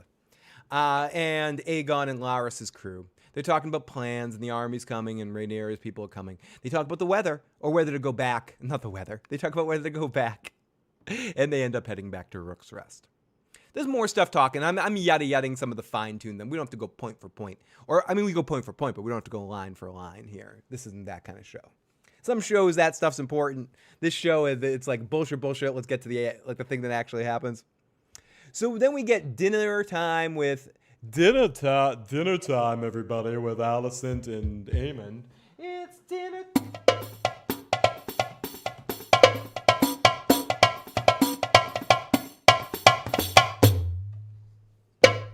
Time for dinner time at Harrenhal, brought to you by Brazzers. Okay, so we're here, and she asks, it's like the most awkward, again, very sitcom-y, Dylan's eating over at the Walshes, and Mr. Walsh is giving him the eyes, like, listen, you're not bringing Brenda to Mexico or anything, Dylan, I hear your dad's a real mean guy, and you're drunk. No, stop it. But they go back and forth. Alicent is like, what the... Alicent doesn't fuck around. Alicent just goes straight up, I don't know who the fuck this is. Who the fuck is this asshole? And Aemon's like, she's the lady and she's the master and she's this place and I'm staying at this place and this is my seat and I'm Aemon. Oh, excuse me. I'm sorry. I'm doing this wrong. I got to do this right. Let me do this right. Wait. Excuse me. Excuse me for 1 second. If I'm gonna do the Aemon scene right, I gotta do it right. Like, what the fuck? What the fuck's my problem? Like, let me. But if I'm gonna do Aemon's voice, if I'm gonna be an asshole, I gotta be an asshole. Okay? So like, here we go. Here you go, you fuck. Here you go, you fuck. Here you go, you fuck. Oh yeah, she's the lady and like the master of Harrenhal right now, and I'm gonna like take my seat here and be her like king. I'm gonna take my seat here and be like the king of it all, dude. Cause I'm fucking Aemon, and fuck Rhaenyra and her 6 dragons. Most of her dragons are ridden by fucking douchebags. I'm sorry, spin on my ridden by fucking douchebags. When I raise my own throne, it's gonna be here in the Riverlands, and it's gonna be like a new line. It's gonna be fucking awesome. I'm fucking Aemon, and I'm fucking awesome. What the fuck? Look at my one eye. I'm cool. Shut up, dog. Don't look at my one eye. And so listen. You could be a part of it too, Mom. Listen, Alice here. You should hang out with Alice. She'll tell you cool stuff. And what the fuck? Yeah. And then Alicent walks away. She's like, fuck that. And then Alice is like, well, I don't know about nothing, but your mom's here to fucking cause you harm, Aemon, so you better fucking like listen to me. It was just very sitcom. We needed laugh tracks in all of that. All of that was silly. They've botched Harrenhal for multiple people 2 times in a row here. Like everything going on there was funny for the wrong reasons, I think. Unless it was trying to be funny for the right reasons. If it was, golf clap.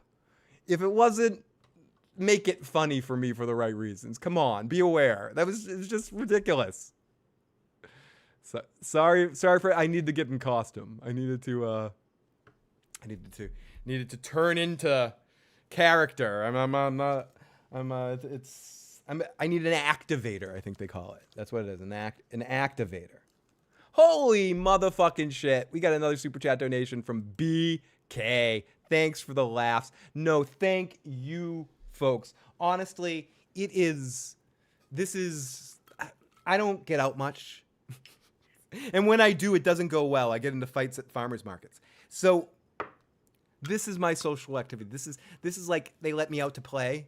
They let me out to play with you guys. So I appreciate you more than anything. And I am poor as fuck too. So any little dollar you can have that helps me pay my internet bill to keep being able to do this, and pay maybe 1 or 2 bills, or even buy vodka. No, I'm kidding. I really do appreciate it. Toast to you for that super chat and all of our super chatters. I owe you guys a shot. Hear me roar. Cheers to you. Everyone take shots for this amazing person with our super chat donation. I'm a little verklempt. Let me give a conversation for you. Now, No. I was going to try to come up with a quick conversation topic, but I didn't. It would have just been extra stupid. It's dinner time. So Alice says your mom's here for Allison's here to cause you harm. And he says, you want me for yourself. He says, you just want me for yourself, you dummy. I'm sounding like Anakin Skywalker's voice right now, you big dummy. You don't think my mom wants to do evil. You just want to manipulate me. And I'm going to marry you anyways. Whatever. And then... Oh, excuse me. I fucked up my eye there. Then he walks off and does stuffing. And then she literally... Not literally. Almost... I had to watch it again. I almost felt like she did break the fourth wall and turn to the camera and go, you Targaryen boys never know what you all want the same thing. What do they all want? What did that line mean? People in the live chat, illuminate me. Talk to me like I'm a 3-year-old idiot. Call on in. Leave me a voicemail, 781-990-8509. If you want to leave me a voice message, if you're out of the country and don't want to pay fucking ridiculous rates, you can leave me a email voice message at theissuesguy@gmail.com. What did she mean by that? Like ass? Like girls? Like that's what they want? But what's that exactly mean? They all want their mothers? They like all the Targaryen people just care about their mothers? Was there a thing with Daemon's? I guess there was something with Daemon's mother last time. Was she talking about mothers? It just wasn't clear. It seemed like the way she said it was a cliche that everyone should know. Like Targaryens, right? Hey! All you Targaryen boys want the same thing. We've seen a lot of Targaryen boys. They all want different things. One of them wants, I want a crown for a king. That's the first one we met. He wanted a crown for a king. Egg wants different things. Master Aemon wanted something very different. So not all Targaryen boys want the same thing. Some want crowns for a king. Some wanted to be a maester. We met many Targaryens in Dunk and Egg. Not all of them wanted the same thing. So what do all Targaryen boys want, Alice Rivers? Is it that special thing? That special thing that eluded me for a while? No, I don't think that's what it is. Is it family that they want? What was her intentional obligation there? What was she implying? Oh, I'm taking a shot of vodka too, Aubrey. Oh, we got Tamira. Thank you. You guys are awesome. Thank you so much for having a great. I hope you guys are all having as great of a time as I am tonight. You guys are making my weekend. I appreciate this. Yeah, they want mums like sexually. Is that what she meant? Do all Targaryen boys want their mums like sexually? Is that the correct expression? Definitely a family coochie. Is that Debbie? Is that family coochie? Is that the appropriate thing? Okay, so fair. So she was saying all Targaryen boys will always pick Targaryen sexual parts over regular people parts, non-family parts. What Carlo was saying earlier, let's underline not related. With the Targaryens, they underline related. That's a green flag. That makes you look at someone a little bit extra. You might not have been interested in that person. Then you find out that you are related to them, and it makes them a little sexier if you're a Targaryen. I get it. Targaryens. Yeah, they want their mummy's approval.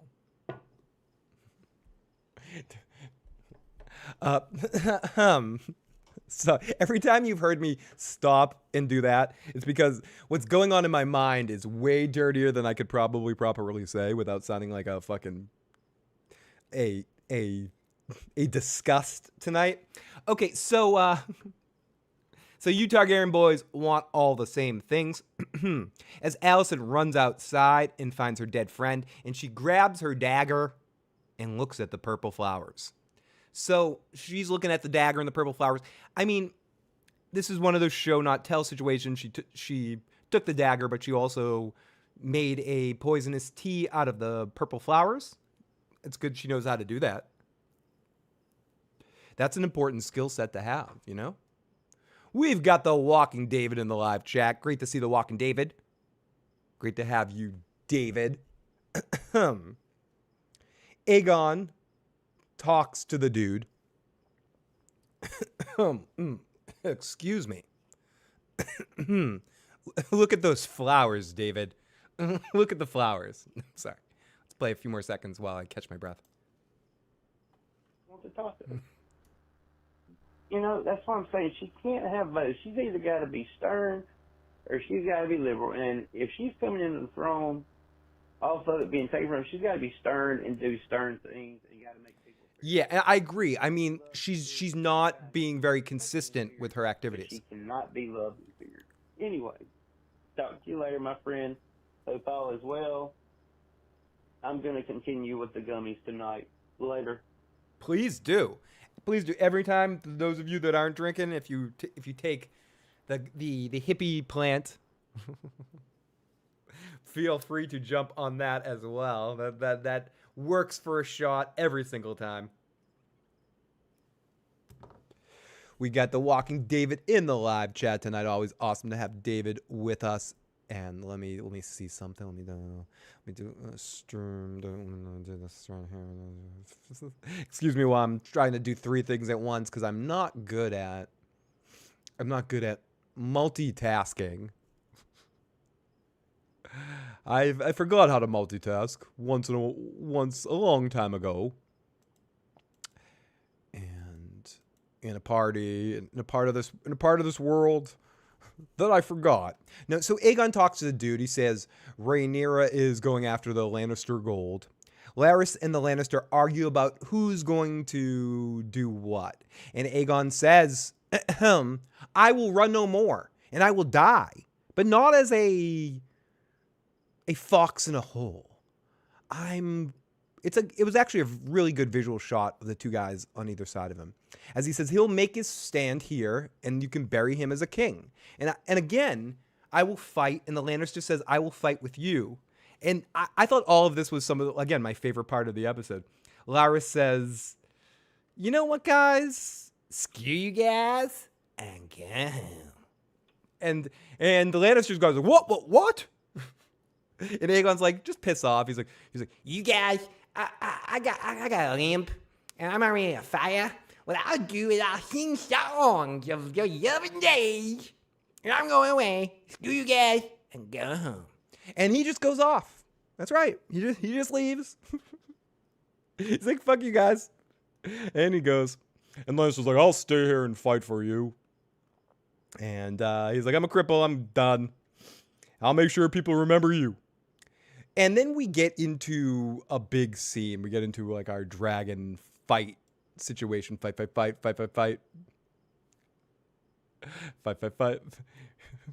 Phil driving now, multitasking.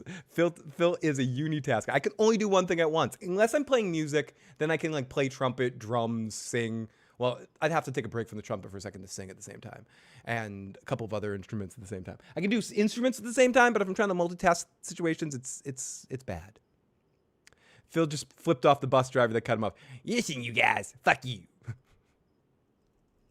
I'm gonna turn the bus around, guys. Loyalty is my favorite quality in humans. Tylan just became a top player. He did. He was ready to fight and die for Aegon in that moment. He is showing the honor of his family. For all you House Lannister haters, it was showing that a Lannister always keeps his word. Always keeps his motherfucking word. And I appreciated that Lannister love that we got in that situation. It's not, there's not a, you don't always get the Lannister appreciation to the party that I always want. But yeah, same thing. He really stood for something in that moment for me too, and I was cheering him on. Let me put this sucker out right here. Kept his eyes. Tylan is a stand-up guy. He is. Okay, so then we get into our scene here, our true breakdown. Hey everybody. Brought to you by Braziers. Okay, one dragon. Here is our dragon flight of the night. Flight and fight, two words together. Here we go. We get in one quarter sheep stealer, in the other quarter every other fucking dragon in the fucking world to fight his ass. Okay, so one dragon takes down another dragon. Daemon's dragon, Caraxes, kind of flags down sheep stealer and runs in, and they get off and gets off the dragon. He gets into Rhaena's face and goes, "Listen, Rhaena, I don't know what the fuck's going on with you, but we need to get you to a barber or something. Like, you're a mess. You need a shower, a shave. We need to get you some food. Like, what the fuck is whatever you're doing here? This whole you not being Nettles thing isn't working for me, Daemon. So we got to figure something out. And then do I have to analyze this shit? This made up shit? Okay, so Rhaena says, listen, I learned I can't live without family. So I need to kill Vhagar. And if I kill Vhagar, Rhaenyra might forgive me enough so that I can beg for mercy. So help me kill. I'm going to kill Vhagar. So that's what I'm doing. Leave me the fuck alone, Dad. He says, let me help you. The two of us might actually beat Vhagar. And he says, and then we have a moment of character growth or like a little character stuff from Daemon. He said, but he's standing like he has to take a shit the whole time, but he's delivering some good lines here. He goes, I can't do this. Sorry, Dave. I don't want to embarrass myself. He says, I didn't have any dragon as a kid either. I was alone. My mom died. I was alone. Should have known better with a girl like you, that he would love everything that you do. Okay, so the dragons are coming, and then we see in the corner as he's talking to her, and they're having their moment of zen. The dragons start coming in from the sky, and it's Rhaenyra. Dun dun dun dun dun dun dun. Rhaenyra finally fighting a dragonback. Roar, fuck you. I'm Rhaenyra. I fuck you, E-Man. I, Grimlock, Lord of the Dinobots. And Rhaena gets dragged out, and it's all tense as fuck. Rhaenyra's like, no, that was you. And she goes, it was someone else riding Sheep Stealer. No, it was you the whole time. And Sheep Stealer's not okay with the shit that Rhaena's getting. And Syrax and Sheep Stealer kind of start getting into it to reflect it. And then everyone starts backing off because the two dragons get into like a knockdown, drag-down fight. That was the most excited I've been watching this show ever. And Daemon gets on Carax to try to break up those two dragons, and then Adam gets on his dragon to try to break up, to kind of set up the situation to kind of break off and save Rhaenyra's dragon. Because Sheep Stealer's like the fight's going back and forth between the two of them, but Sheep Stealer is getting its licks in. You know, could have gone any direction, but then it started to become like 3-on-1 here. So Daemon ends up figuring the situation out, but Caraxes and Sheep Stealer so Damon sends everyone else away, and he says, "Okay, I'll kill Sheep Stealer." And Sheep Stealer is like limping and like giving the sound effects that they're choosing to use are sounds like a crying dog, like tugging on some heartstrings there. And Damon gets to try to is going to kill Sheep Stealer, and gets knocked off Caraxes, and Sheep Stealer gets away. And Caraxes makes sure that Damon is okay. But anyways, this scene was I was taken by this. I thought the action was well shot. And it's amazing to me that they can make stuff feel this. Like, I can feel emotional about these fake things where we talk a lot about Jar Jar Binks. Like I'll do the walking to school in 70 feet of snow thing. Like, seeing how far this stuff has come, where you got like Dobby and Jar Jar Binks in the beginning, but I guess even at the beginning with Gollum, like you could care about Gollum like being in that. But these dragons are different, you know. Like they're actually able to create a sense of animal care within fake computerized dragons, and I applaud them for it. It was like Jurassic Park. That was the sound too. It was kind of like a Jurassic Park sound as well. Oh my good, you guys are amazing in the live chat tonight. You are making me smile a lot, and I do appreciate all of you joining me this evening. 115 degrees. Are you in like Vegas or something like that? So I was like 115 degrees in Vegas. Holy shit. 115 fucking degrees. Damn. It's like, right now it's in the 70s, but it's like super humid, gets into the 80s, 90s in the Boston area around here right now too. It's hot. It's hot as fuck. Okay, so it's a fight. But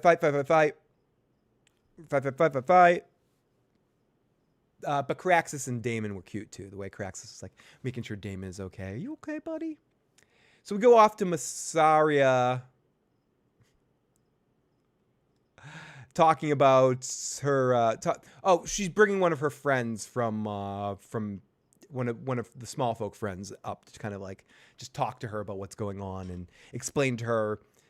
First of all, they take a look at the throne, and she jokes, "Hey, the throne looks like it has a bunch of cocks on it." And then Rhaenyra wants to. Then she says, Misa Rhaenyra's voice right now. Misa think Rhaenyra sees no more petitioners. And Misa think that you in deep doo-doo. Me think the queen is only in a good mood sometimes. And Misa be the queen's proxy. And I help the queen when she in good moods. And I tell her what she sees. And I know how to make the queen in a good mood. We'll see that later in the episode. Because Misa. And then the lady's like, "You've changed, Jaja. You're no longer the Gungan we thought you were." You know what we're saying, Jaja? You used to be one of us. Now you're dressed in silk. Jaja, what are you doing?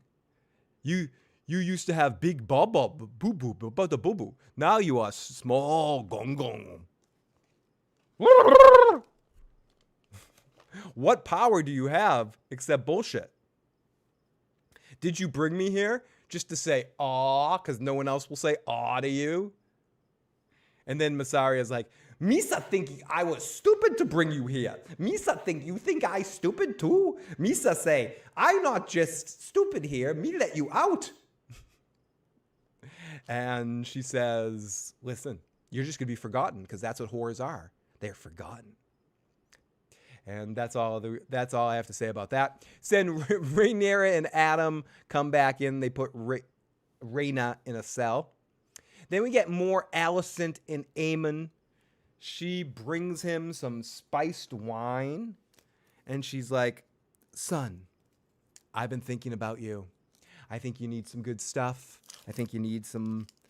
so I brought you this spiced wine from home that I know you like. It's not suspicious or weird or anything. It's really kind of awesome. And then he goes, Mom, like, totally, Mom, you're, like, very wise. But, like, I tried to kill my brother. And, like, I tried to kill everyone, too. You know, Mom, I'm so sorry. I'm the baddest ass in the world. You see my eye, too. Okay. And then Allison's like, yeah, don't worry about your brother. He sucked anyway. You know, like, who can blame you for trying to kill his ass? Who fucking liked Aegon anyway? And then Aemon's like, oh, you know what? Oh, you know what? I'll totally drink your fucking poison tea. It makes sense. You wouldn't try to hurt me. And then he drinks the fucking tea. Whatever. What was the wrong eye? Misa don't know what you mean, David. Misa in deep doo-doo now. I don't know. Did I switch my eye? Oh, Misa, sorry.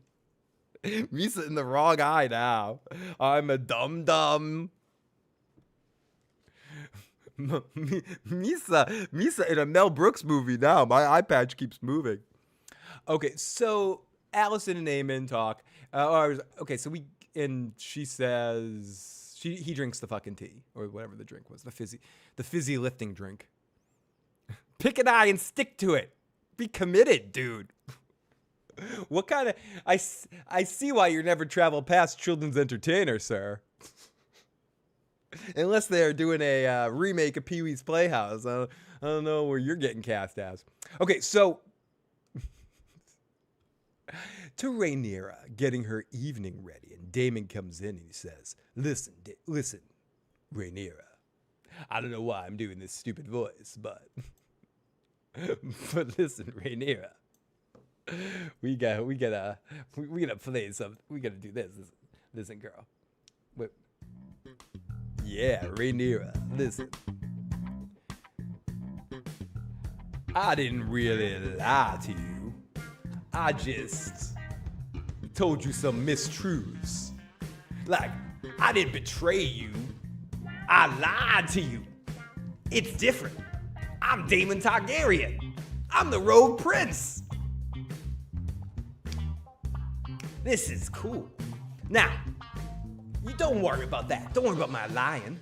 I know I lied in the past, but this is a good lie. I want to protect my daughter. Because I'm Daemon Targaryen. The rogue prince.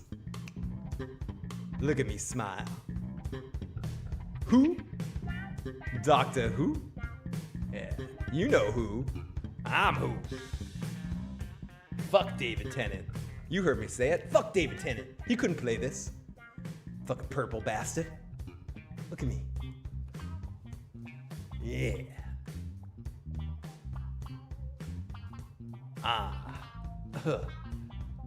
Touch me, baby.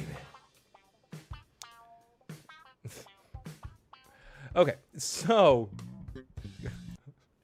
I don't know why I did that voice. Okay, so we go to Rhaenyra's getting her evening ready, and he comes in. I mean, I said it all anyways. And then she's like, "Who do you think I am? You think I would kill your daughter? Do you think I talk like William Shatner all the time? I only sometimes talk like William Shatner. I'm Rhaenyra. I am an uncle fucker. You think I'm not an uncle fucker? I am totally an uncle fucker. I'm Rhaenyra. Don't you know who I am? Shut your fucking face, uncle fucker. You're a dragon Ryan lying uncle fucker. You're an uncle fucker, yes it's true. No matter fuck uncles like you. Shut your fucking face, uncle fucker. You're the one that fucks your uncle fucker. You don't eat or sleep, just have some fun and fuck your uncle all night long. What's that over there? I don't know. Oh, it's just the Targaryens infighting again. It's so typical. Which ones are on it again now? At least they're not on a boat. It's Daemon. Oh, that's exciting. I don't think it's exciting, but Rhaenyra is now. She is. Shut your fucking face, uncle fucker. Shut your fucking face, uncle fucker. You're an uncle fucker, I must say. I fucked him on Dragonstone yesterday. Uncle fucker, that's you, Rhaenyra. That's you, Rhaenyra. You're uncle fucker. You know, the only thing I'm disappointed in that is I said suck my Dragon Balls way too quiet at the end. Okay, so she says, I've been looking at this damn fake skull over and over and over and over again. It's like, alas, fair Yurik, I knew you well. It's stupid. I feel stupid because of it. Oh, you haven't heard that one yet, Carla? I'll have to play that one more time for you in a second, a little bit. Before the end of the stream. I don't think I've played it much this season. I played it a lot more last season.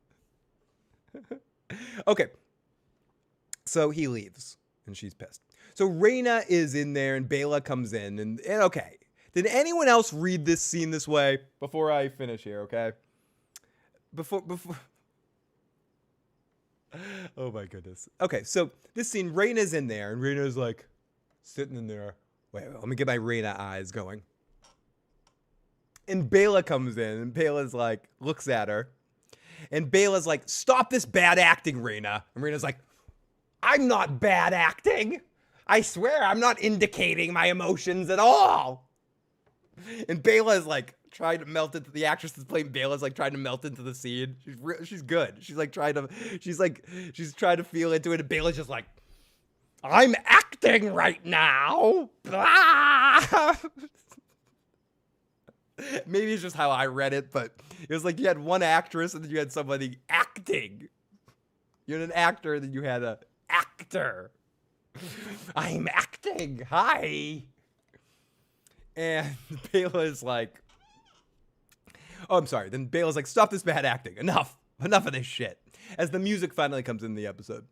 And she's like, I'm so sorry. I'm sorry I did this for you. I'm sorry I did this to you. I'm sorry I did this to your family. And Bela's like, I don't know. I didn't even fucking like Jace anyway. I don't give a fuck. Jace died? Oh yeah, fuck him. Let me tell you about Alan. It was bad. But thank you, David. It's just, I almost felt for the actor that was playing Bela, like the look on her face when she was trying to like, I'm just imagining her like watching that coverage and stuff and just be like, oh my God, like, could you put those eyes back in? I am sorry, sister. I am my precious sheep stealer. It was Reyna. Reyna's not it. Bela was killing it in this episode again, though. In the little stuff that they give that actor, she eats up scenery. Like I'm captivated when she's on screen, and they're giving her a lot of weird heavy lifting with the Alan and Adam stuff too. But I generally enjoy all of her scenes, and in this moment, like them interacting for the first time in a while, it was just like, ugh, Bela. I'm sorry, Bela. Yeah, Bela's turned into Gollum. She's doing Andy Serkis eyes. Her eyes look like this. Yes, these are Bela eyes, like the Muppet eyes. Shut your fucking face, Uncle Fucker. Okay. So Alan gets a gift, and it's the finger of the sea snake. Dude, you want a finger, dude? I'll get your finger. Sorry, I'm such an asshole that I have to actually bring this up. You want a toe? Want a toe? You want a toe? You know what? You want the finger? And it was like it was really kind of, you can tell I'm trying to do something because I can't multitask. I mean, is this what is to become of the sea snake? Is he just going to ultimately, pieces of the sea snake are going to be sent all over the place? That wasn't her toe, dude. Whose toe was it, Walter? The fuck should I know? I do know that nothing about it indicates. Man, it the was nail polish, Walter. Fine, dude. Guess if it's impossible to get some nail polish applied to someone else's toe. Someone else?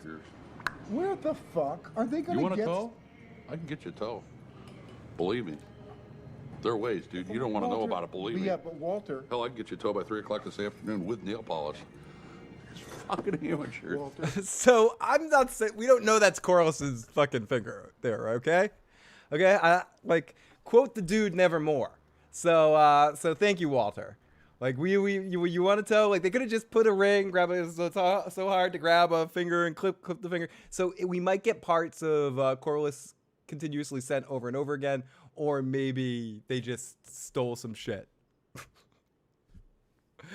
You may be right, Walter, but you're still an asshole. Honestly, Sonic, your boy, Walter from The Big Lebowski is very close to Joe in real life. Like, he's somebody that tells you true things, but he's still an asshole about it. Where you're like, Joe, you might be right, but you're still a fucking asshole. So that's a good call. That Walter sounds like Joe, because Joe is very, very much like Walter. Dude, carpet pissers, dude. Carpet pissers, dude. Fucking carpet pissers. Okay, so Alan gets a gift. It's a finger. I got to admit, writing my recap notes while watching this episode, the time. Let me relate to all of you guys here for a second here. So come here. Let me get closer. Hi everybody. I apologize. I forced that in because every part of me, the thing that I was looking forward to most on tonight's I think I need some serious music. I think this needs serious music, everybody. I'm sorry, because this is a serious situation here. No jokes here. Everybody, I apologize for that Big Lebowski quote.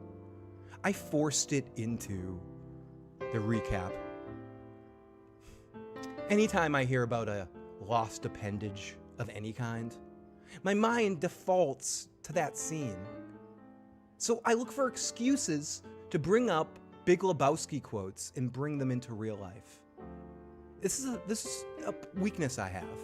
It's a factor in all Coen Brothers movies. I often quote Big Brother, Where Art Thou and Fargo as well. It's a weakness in Raising Arizona. I'm sorry. I've sought out help for this. I'm working the system. But I have Coen Brothers disease. I can't stop myself. I'm bona fide. I'm a man of constant sorrow. I'm a carpet pisser, dude. Thank you. I'm sorry.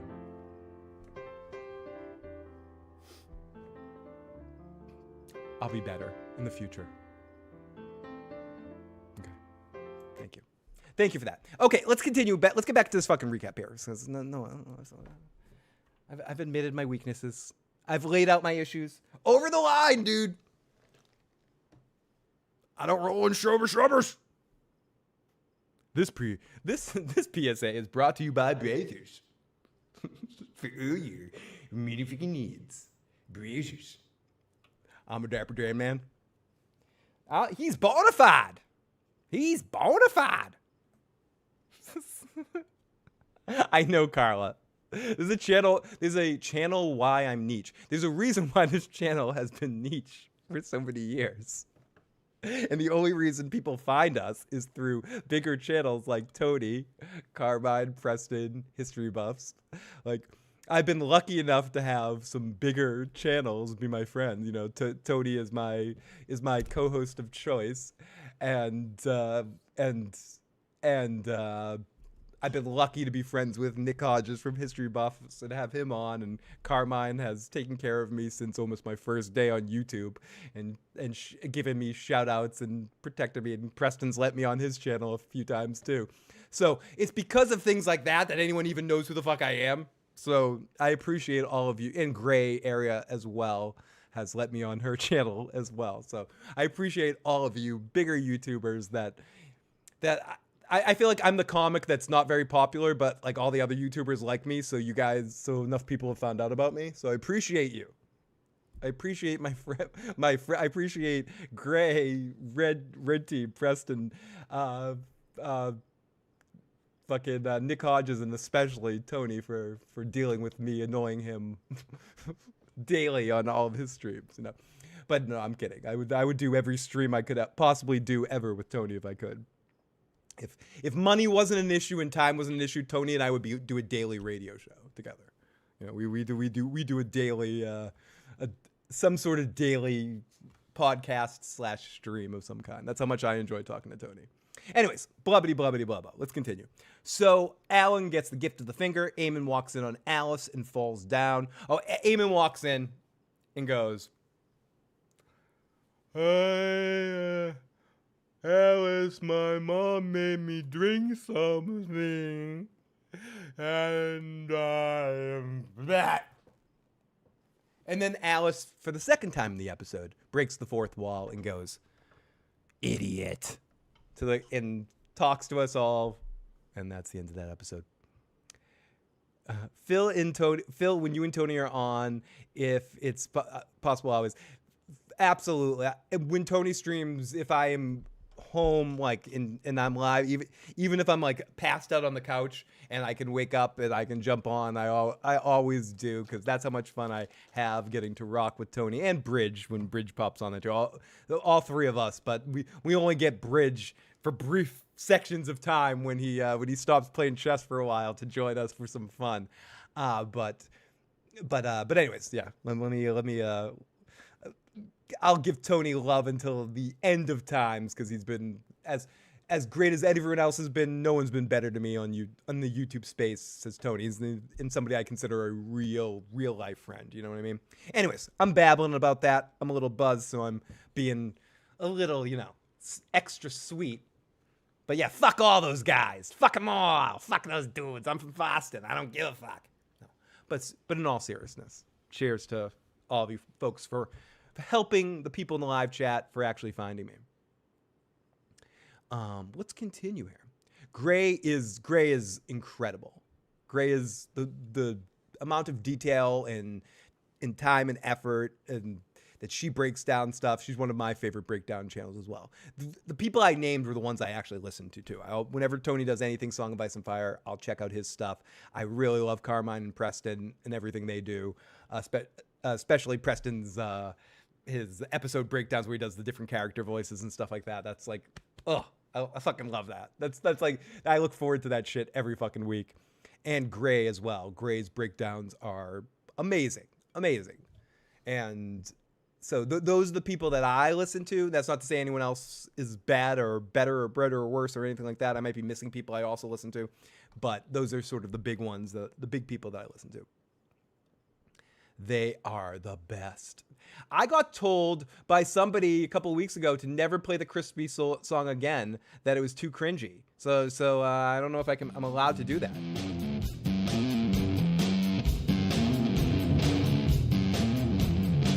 They call him Crispy Baby, they call him Krispy Kreme. He's not in the episode anymore, so I don't have anything to say. I got to fucking push him down and slip him in on the ground. He's crispy in, he's crispin' dead, he's still in motherfucking dead. How a good of a warrior is he? He down one thing, I'm pushing me. Jamie stabbed him, yes he will. Drogo fucked him, yes he did. He will get destroyed by the mountain. Anyone will beat him out on the fountain. Fuck that crispy motherfucker, best him down. You wanna spend him down and put him on the ground. I said he's crispy.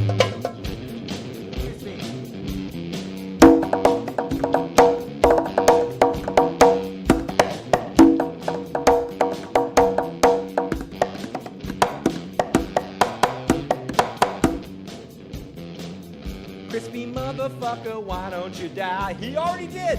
Motherfucker, why don't you die? Okay, enough of that. Sorry, everybody. No one wants to hear that shit. But there's some crispy shit. You wanted the crispy song?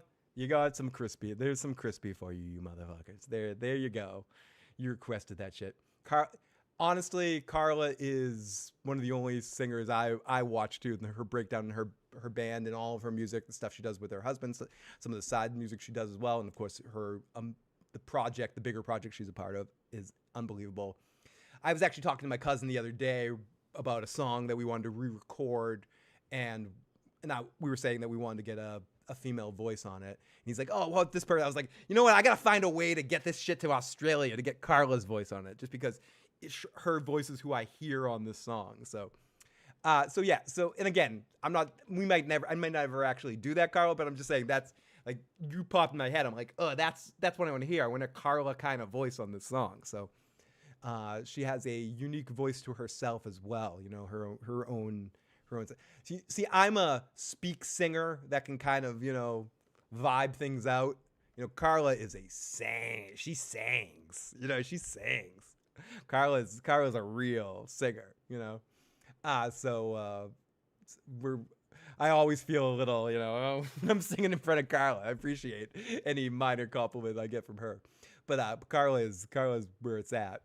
So if you haven't heard Carla sing before, I recommend you check out her or her band.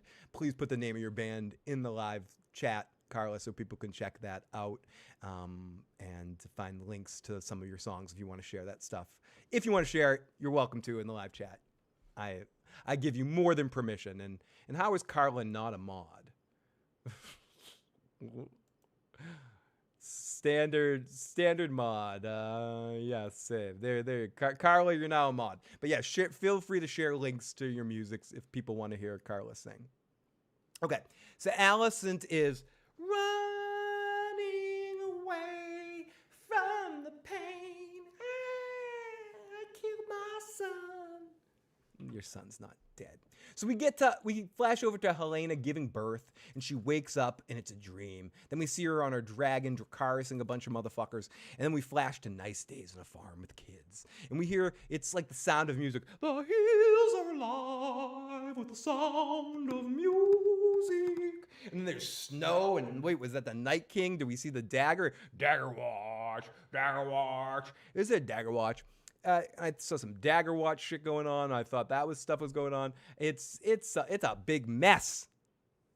And then we're looking down on Rhaenyra, who smashes the fake skull, and she tells Massaria, it was Rhaena, and Daemon lied to me, but he didn't betray me. He protected his daughter. What do you think?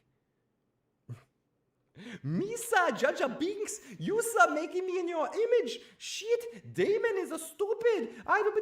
This was the moment, just to stop my stupid voice here for a second, because I actually want to break this moment down. Because in this moment, when they start going back and forth, they went back and forth in sort of like almost an intense sort of interaction right here with the dialogue. And Massaria's stupid accent couldn't keep up with the dialogue. Like the dialogue was too fast, and Massaria started to like slow down on the dialogue. She couldn't quite get it out,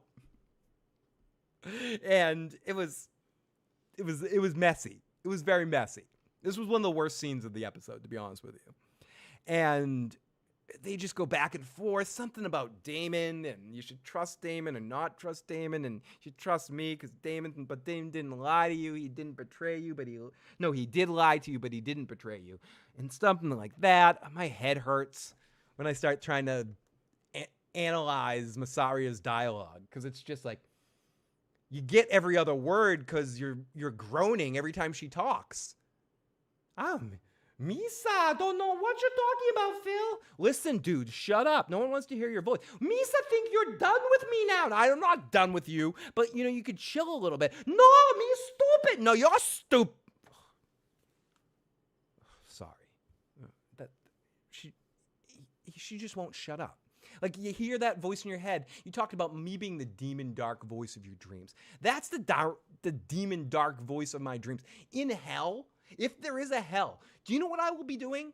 I will be shoveling snow eternally with Massaria's voice going, Misa Phil, you better shovel that snow or you're in deep doo-doo. It's awful. Oh, David, by the way, what time is it? I don't know what you're doing, David, but if you want to jump on for like 15, 20 minutes, you're more than welcome to jump in it's the same link as before.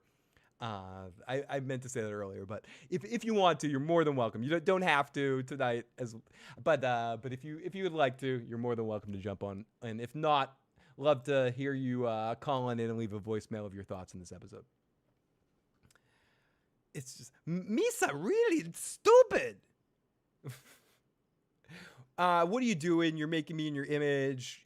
My father was not a dreamer, but my life is a dream.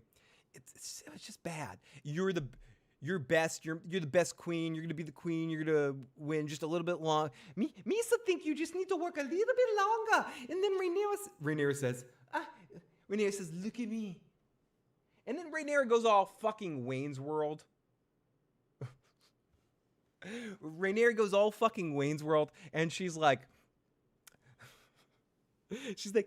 Massaria, I'm just wondering, am I worthy? Am I worthy? And Massaria. Again, what's funny about this to me is that when people try to deliver really serious emotional lines or lines that create like a turned on moment or a connective moment, and the way that they say it is just stupid. It's like if I was lucky enough to have a moment with one of you gentlemen or ladies in the live chat, and we're looking at each other in the night and looking at the eyes, giving each other eyes back and forth, you know, doing the thing. But every time I talk, I'm like, hi, Mr. Steve, Mrs. Susan. I think you're pretty. Oh, you don't know the side. Hi.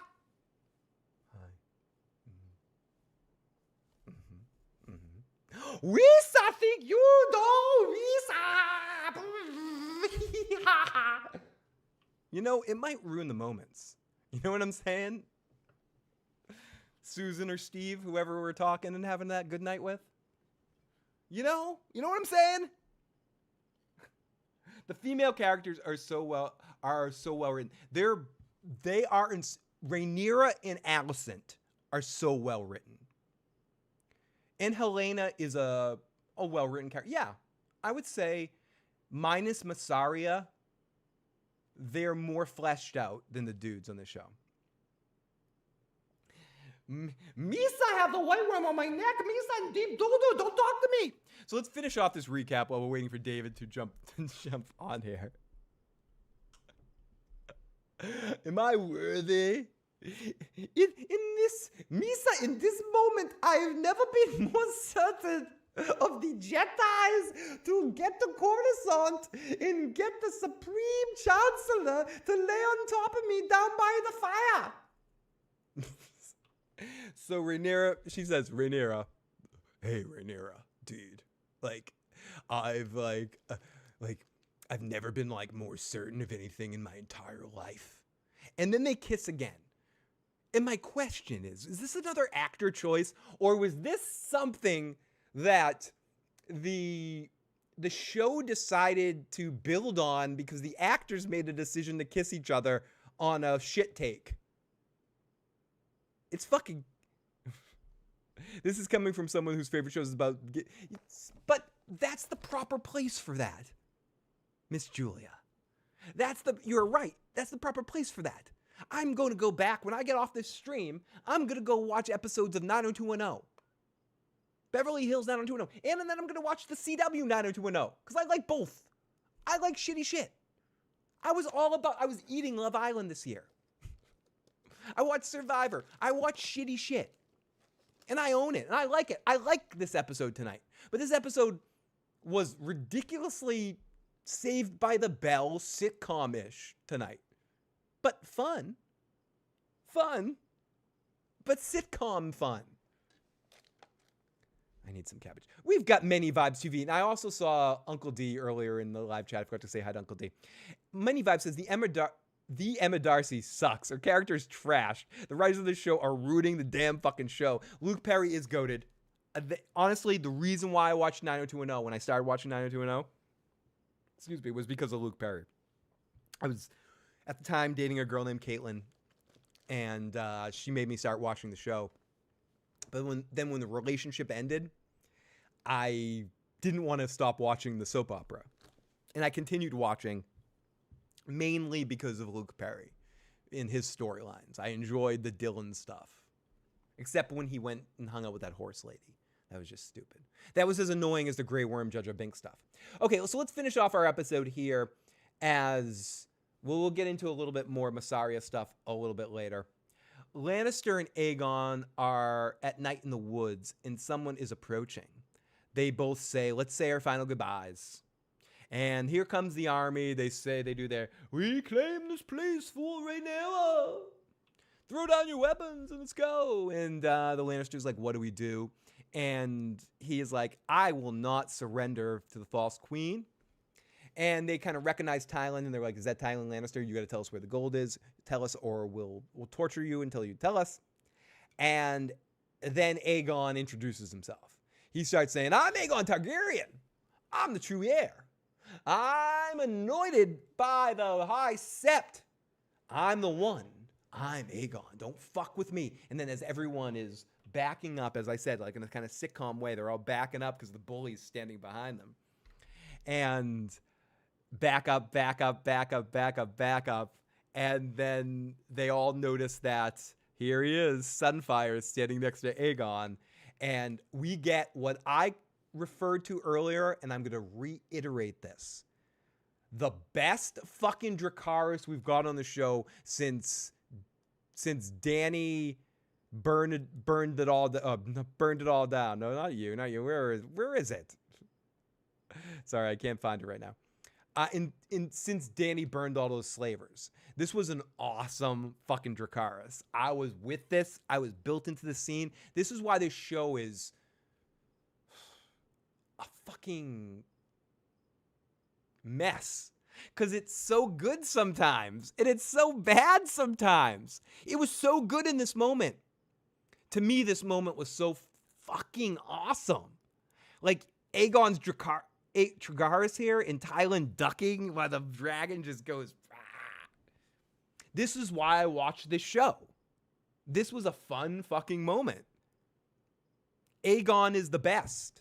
This was easily for me the best. We've seen Dany say it a bunch since then. We've seen a bunch of people in House of the Dragon say it before this. This was the best fucking Dracarys since she burned those fucking slavers. Since you stupid. You don't know I know, Valerian. But yes. And when she kind of sets that whole situation up. Oh, I'm sorry. I think I missed that we've had David in the back room for a second here. Hopefully the audio is going to work and I'm not going to be fucked here, but here we go. David, are you with us? Okay, you're not on screen yet, but I'll get you on screen again. But let me see. Do I have your audio in here? Can you hear me, David? Yes, I can. Perfect. Okay, let me open your screen up. Let me see if I can get this. Get the. Where is this one? It's this one I'm looking for, and then I gotta get. keep your look, David. Wait, we're gonna get. There he is. There's the Walking David. He is here with you tonight. You want the Walking David? The Walking David. You gotta move it more over. There's like white. Oh yeah, I gotta get a little bit more over. Yep, it's true. I do. Well, oh no, that's everything. No, I gotta go. Let me get over this one and David over. Oh shit! What the fuck? Looks like when you drop your cell phone, you're like, oh shit. It's everything is getting trapped here. I gotta get over here and do this, and then go over here. So how are you doing tonight, David? I am well. I had to refilm an audition because I auditioned for somebody, and I did this whole thing and memorized all this text, and then I was about to upload it, and it said the other role that only has one line was the thing that I was supposed to audition. Oh, so you had to just do the. You had to do the whole. You ended up. I had to do it again, and I went like, "Really, Dr. Marty? You sure about that?" Or whatever the fuck it was. Sorry, you were about to ask me though. Oh no! What were your thoughts on this particular episode? I mean, you were literally saying it right as I was coming into this. Do I need to move my camera? No, you're fine. You're fine. You're fine. But it was really good in some spots and really bad in some spots. And it was pretty obvious which stuff is shit and which stuff is good. Like the Aegon, a lot of the Aegon stuff is good. The scene, I didn't enjoy how Larys was written in the scene where he walks away. that felt very weird and like anticlimactic, but I'm sure that that's probably just supposed to be a what the fuck moment. Yeah, And it was later it'll rectify itself. Like it was like a screw you guys, I'm going. That's why I did the Cartman voice there, because it was just like a screw you guys, I'm going home. It was just stupid. Yeah, it was that was just weird. And even if it's like a fake out or something like that, it's like you guys can fake us out better. You can write something that makes more sense. Like he sounded annoyed that he had to leave. Like the actor sounded annoyed that he had to leave the scene that way. Like they had just been yelling at him right before they started rolling about something, where he's just like, "Can I please get a coffee? It's very cold out here." And they're just like, "No, Greg." And then he was just like, "God damn it!" And then they're like, "All right, and act." She's like, "I'm a cripple here, Grace. Can I just get out of here?" David, I don't mean to lick your labia too much, but when you go into that, when you go into the different colors of your voice, that was very satisfying to the ear. Whatever your Renaissance voice is very comfortable to the ear. It feels good. Thank you very much. Oh, it just feels good. Feels good. Cast this guy in Dunk and Egg season, for Christ's sake. Dude, I would love that. Please be on television long enough for me to get there. Please. You would be a great Dornishman. I think you'd be oh, that'd be cool. I'd be a good Northman or a Dornishman, probably. Yeah, one or the other. I could see you as see you in Dorn. I could too, if they could get past the whole like, just let me get a tan. If you just let me tan, then I'd be fine. For just sure. Put me in a spray tan and I'd be good. For sure. You go full Jersey Shore, you're in on there. You go. I tap into my inner Guido. Yeah, your inner Snooki, you're fine. You just go your. So, but yeah, I agree with you, David. I agree with you because you were agreeing with me. But I agree. This episode and it's just indicative of this whole show. This whole show is some of the best, not the best, but some really high quality drama acting scenes between quality actors with good cinematography, decent dialogue writing, mixed with some of the stupidest Saved by the Bell sitcom shit that I've seen in a dramatic series ever.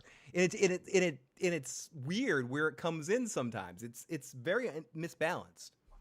Yeah, well, I mean, I've said this from the beginning, and it's not a political thing, okay, people, but it's just like any scene where it feels like they are putting current day feelings into the show doesn't work. Yeah, I'm with you. Any scene, it just doesn't work. Like the Massaria bringing the other lady in. Let's be honest, David. Everything in let's enter the part of our night where we're gonna rag on Massaria for the next 20 minutes. But like everything, Massaria is bad. Like, is it? Okay, let's get into this a little bit because, and I'm sorry if we're gonna get into the weeds of this because, and we've talked about this a lot when we've had David. We've been lucky enough to have David on a lot this season, so thank you, David, for joining us. But and we talked a little bit about, because David is a professional working actor who's out there doing it. And I don't want, and I know how hard the business is as somebody that's creative as well. So I don't want to use it as any opportunity to just attack an actor. And when you're acting and you're doing an accent or an affectation that works or doesn't work, don't you, I'm asking a pointed question, so you can correct me if I'm wrong. Don't you depend on the director and some of the people that are watching to kind of take you aside? And like, I don't even want to blame the actor for this stupid voice and the way she's talking to his characters. It's we've talked about this before, but isn't it other people's responsibility to take her aside and say, like, dude, like, try something different. It's not working. Yeah, there should be either a dialect coach or of their own. Most of these actors have dialect coaches, unless if they're speaking in their natural voice. Like Matt Smith doesn't need a dialect coach to talk like Matt Smith or Emma Darcy. But the fuck, I swear. I'm sorry to do it. I'm sorry. You always do it right in the middle of the thing. If I did that to you, I put like a picture of Goofy right where you hi, buddy. What the fuck are you talking about? But it's like dialect coaches, directors. There's got to be, just like how like George Lucas had, there's got to be somebody who was like in charge of like their script supervisor or some role. Yeah, someone into that who was kind of going, this doesn't fit within the context of what we're making here. 100%. And people in the live chat are asking, great question. Everyone in the chat answer that. Great question, Carla, who says, fun question. Where does everyone in the chat think they'd be cast in Westeros and beyond? Like, where would you be? Carla says, I chose Dorne because they have the best wine. I think realistically, if for me, I'd probably, like, if I wanted to live somewhere, it'd be Highgarden because of the weed, but, you know, flowers, burn flowers. Highgarden, I bet, would have the best weed in Westeros. But realistically, for my look and style, based on what we've seen on Game of Thrones, I'd probably be a Baratheon. I'd probably be like the. You would be like a Lionel Baratheon. Like his little cousin. Like, not as cool as Lionel Baratheon's not so cool little cousin.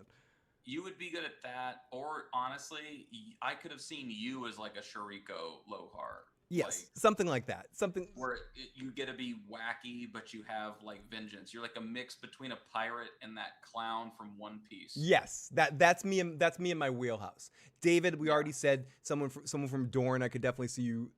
But I think David is he's a Gary Oldman kind of person. He could blend and change into. I think wherever David got cast, but he would also work as a Northman. You sound very Starkish when you want to. Yeah, like I love the North so much, and those accents are just the best. Like the mix of like English and Scottish and Yorkshire and like just Wales and like just they've just got a great smattering of voices. You know what I mean? Yeah, I agree. It's again to go to the for people out there. I'm not gonna. When you use different sides of your voice in acting, it's called, from a theatrical point of view, I don't know if it's called the same, like different color tones to your voice. And you're offering different, and I love the color tone of all of those Northern Game of Thrones voices. It goes similar to what I was saying to you. It's very warm to the ear. It feels comfortable. It feels very friendly, not as harsh, except for Daemon. Daemon has Matt Smith has a very sharp voice. You know, we're going on the Dragon Mound. He's always just like, they wouldn't help you. I would. For sure. Oh, and people say Phil is Lionel Baratheon. Discount. I'm Temu Lionel Baratheon. I'm not as cool or sexy as Lionel Baratheon, but like I think that's all in the making, Phil. They could absolutely. You put that same armor on. Yeah, you put me in slow motion doing this and shit like that with mushrooms. The dancing shit and the weirdness and the wearing the crown with the horns and stuff. Like I think you would be great at that. Yeah. That's in my wheelhouse. I've played that before. Dave, you have one of those? I played that before. We forgot one scene, one last scene in the episode before we'll finish this off and we'll get to chat and take your chats. And by the way, everyone, if you guys want to call in, you have a question for David or I, you can call in and leave us a voicemail right now, 781-990-8509. Again, that's 781-990-8509. Also, theissuesguy@gmail.com if you are out of the country and you don't want to pay crazy money. Okay, so the last scene of the episode is Ulf drinking with Ormond. And yada, yada, yada, bloody, bloody, bloody. He says, listen, I'm going to let you drink. I'm going to give you a lordship. Oh, you want that tiny castle? No. I'm going to give you Corlys's castle, Driftmark. And Ormond laughs, and Ulf is like, I'm going to burn everybody. And then he smiles like Randy Quaid. Randy Quaid in another life would have played Ulf. Oh, yeah. Like, that would be an amazing. He did play Ulf in Independence Day. That's basically he basically did play Ulf in Independence Day.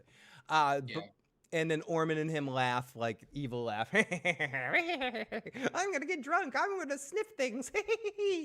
And that's the end of our episode leading into the final. So does this, David, you had read this stuff, but let me ask you the dumb question.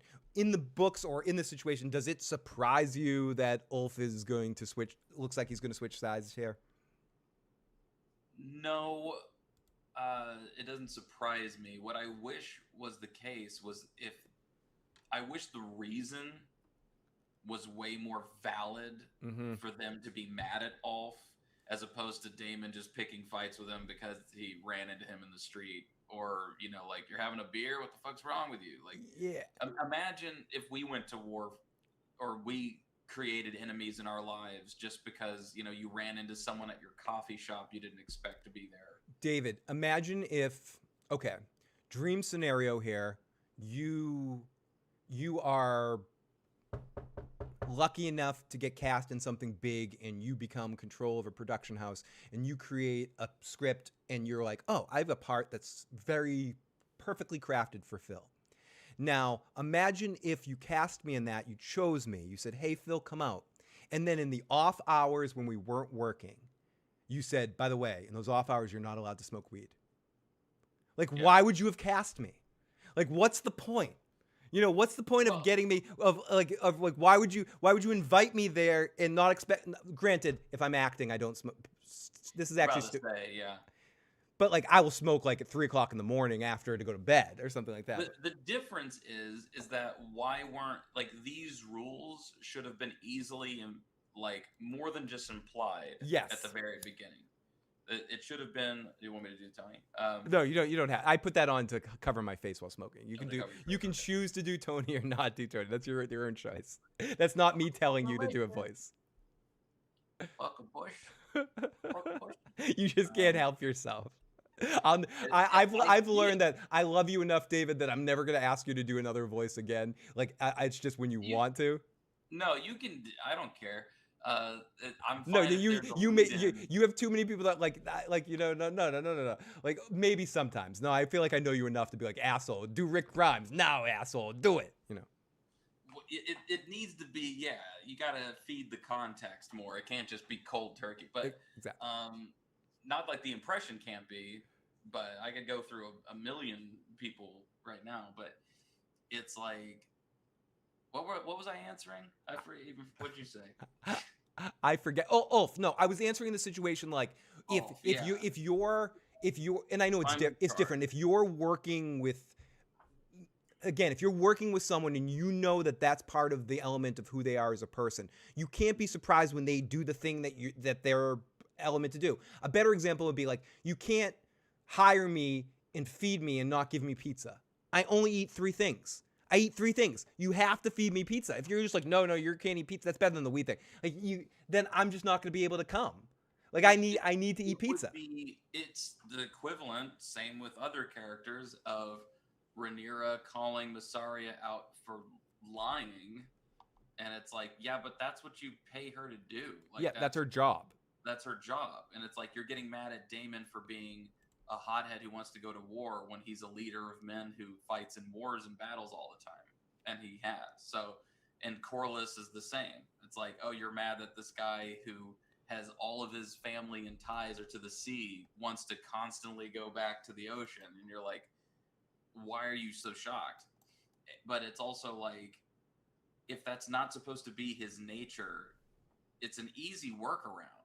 Have the ale brought to him. Bring his friends under guard to his room. Like, make it work.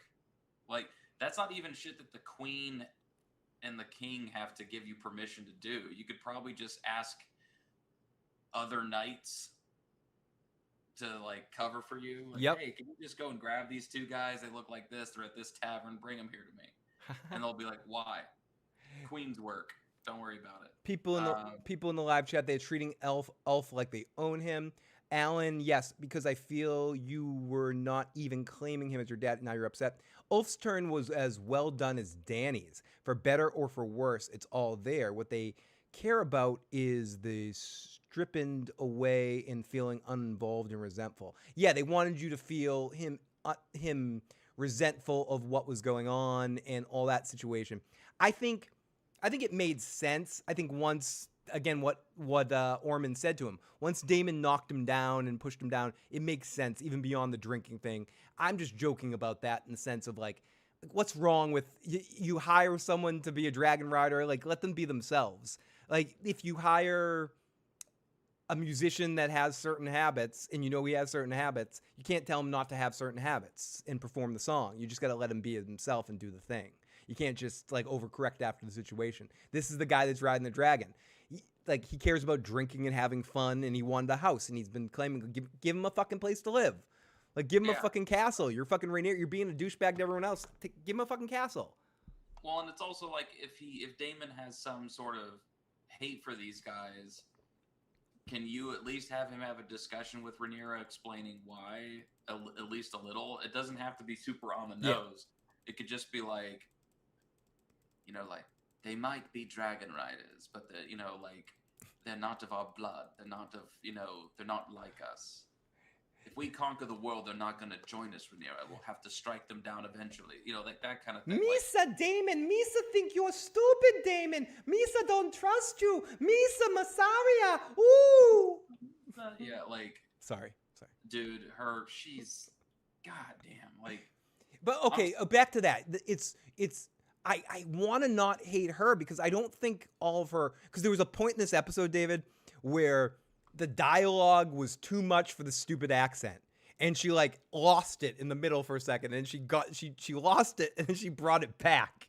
She's like, oh, no, I gotta bring it back. Dude, it was bad. It was bad. That and the Balls of Fury guy, you mentioned his name earlier, has tried 5 different acts. Every time he talks, and I know he's doing it on purpose. Every time he's talking, he's doing a slight different affectation to his voice because he needs to be remembered. Working it out. It felt like they stunt casted him. He had a really good agent who got him into the show, and then they didn't have time because they're dealing with a million other things. David, they're like, listen, it's funny lines. You're a funny guy. We trust you to do that. And he's just like, it literally feels like me going, oh, well, you elected me to this position, and all of a sudden they don't seem to be respecting me. You kind of look like a skinny. You could play a skinny version of him, David. You definitely are like a skinny version of that dude. It's just him scapegoat. Is that even a thing that they've said in this show? They literally said scapegoat tonight, and I know, but that's not a thing that they've. No, and that's not a thing in Westeros. I don't think either. But there's 2 people that resemble that remark this season. There's him, and I know people like him because he's a great actor. I think he's a great actor. I enjoy him in Sons of Anarchy and Braveheart and shit too. But Tommy Flanagan is the same way. They basically just stunt casted Chibs from Sons of Anarchy as a Stark to go, Jackson boy, I'm a Stark now. Blah. He's not even doing it. Which one is this? He's the leader of the Starks that comes in. The crazy. Yeah, he was. White hair. Yeah, have you seen Braveheart or Sons of Anarchy? He's Chibs from Sons of Anarchy. Okay, man. They haven't done dick as far as I'm concerned with that. All of these, I swear, dude, I'm so tired of. The term aura farming needs to be eliminated, executed on the chopping block, because I'm so sweaty, you can't do it. I love you, David. I'm sorry. You ever think that nothing good was ever going to happen to you, boy? Yeah, and nothing did. So what? But yeah, I don't like, for example, I hate Oscar Tully. I think that kid's terrible. And then everyone's like, man, that line went so hard when he was like, I made a promise to the dead, Cole. I'd build a sept out of traitors' bones. I don't have enough bones yet.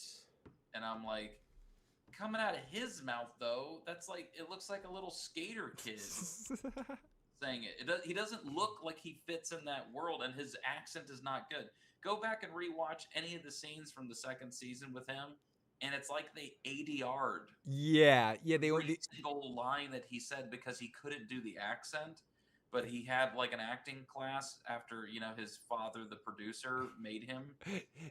David, I don't know if you heard me say this before, but the kid that plays Daron in the show, he's playing Link in the Legend of Zelda movie. So he very, very easily could become very popular very soon, or very much be ragged on very soon, depending on how that movie goes, because that movie is gonna be very polarizing for Zelda. So far, that kid has not given me.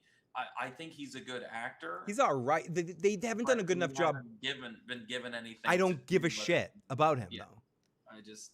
But if that's gonna be the 4th season, is like, hey, we're time to give a shit. it's like, well, you guys aren't picked up for a 5th season, so I hope you guys really nail it. Carler in the live chat says he ain't no Leanna Mormont. Nope, he is not. And as much as we can rag on her on that other show, and we will, season 3 is coming. But she is awesome on Game of Thrones. You know what? I know how much you love her, David. Caveat. She was awesome when she was at Bear Island. She was all right when they were in the north, and he's just like, "You're not the whole north," like that part. How good is she as Ellie? Where would you put her on a scale for Ellie? I'm working my way up to it, Phil. But then the part where she killed a giant because they're like, the littlest person killed the biggest thing. The littlest thing killed the biggest thing. That's literally what the showrunner said. They said, "Isn't that cool?" But Danny forgot about the Iron Yeah. Fleet. But, Danny like forgot about the Iron Fleet. Or forgot. Even though like you watch earlier in that episode, it's like the Iron Fleet. Yeah, she's like has them on the board and stuff like that. And you're going, what? You literally had a fake little boat on a map that you made. That's like me just going like, man, I forgot that I'm wearing this shirt in this scene. Like, What were you talking about, David? I don't know. No, exactly. It would be just it would just be forgetting like eat that quickly. It's that it's super like quick, especially with the jetpack. And this show's starting to get a whiff. Not even a whiff. It's getting a full on breeze. With Allison traveling to Harrenhal that quickly and dude, why does this show, even if it's just occasionally, just from the start of this show, if it's been like a week, just have it pop up like 1 week later, but have it pop up in Game of Thrones speak where it says like a fortnight later. You know what I mean? But Leanna Mormont, she was fine for the first couple of scenes. That battle cry and shit was all cringe. I hated it. Yeah, her versus the giant and all that stuff was pretty cringe. Hated it.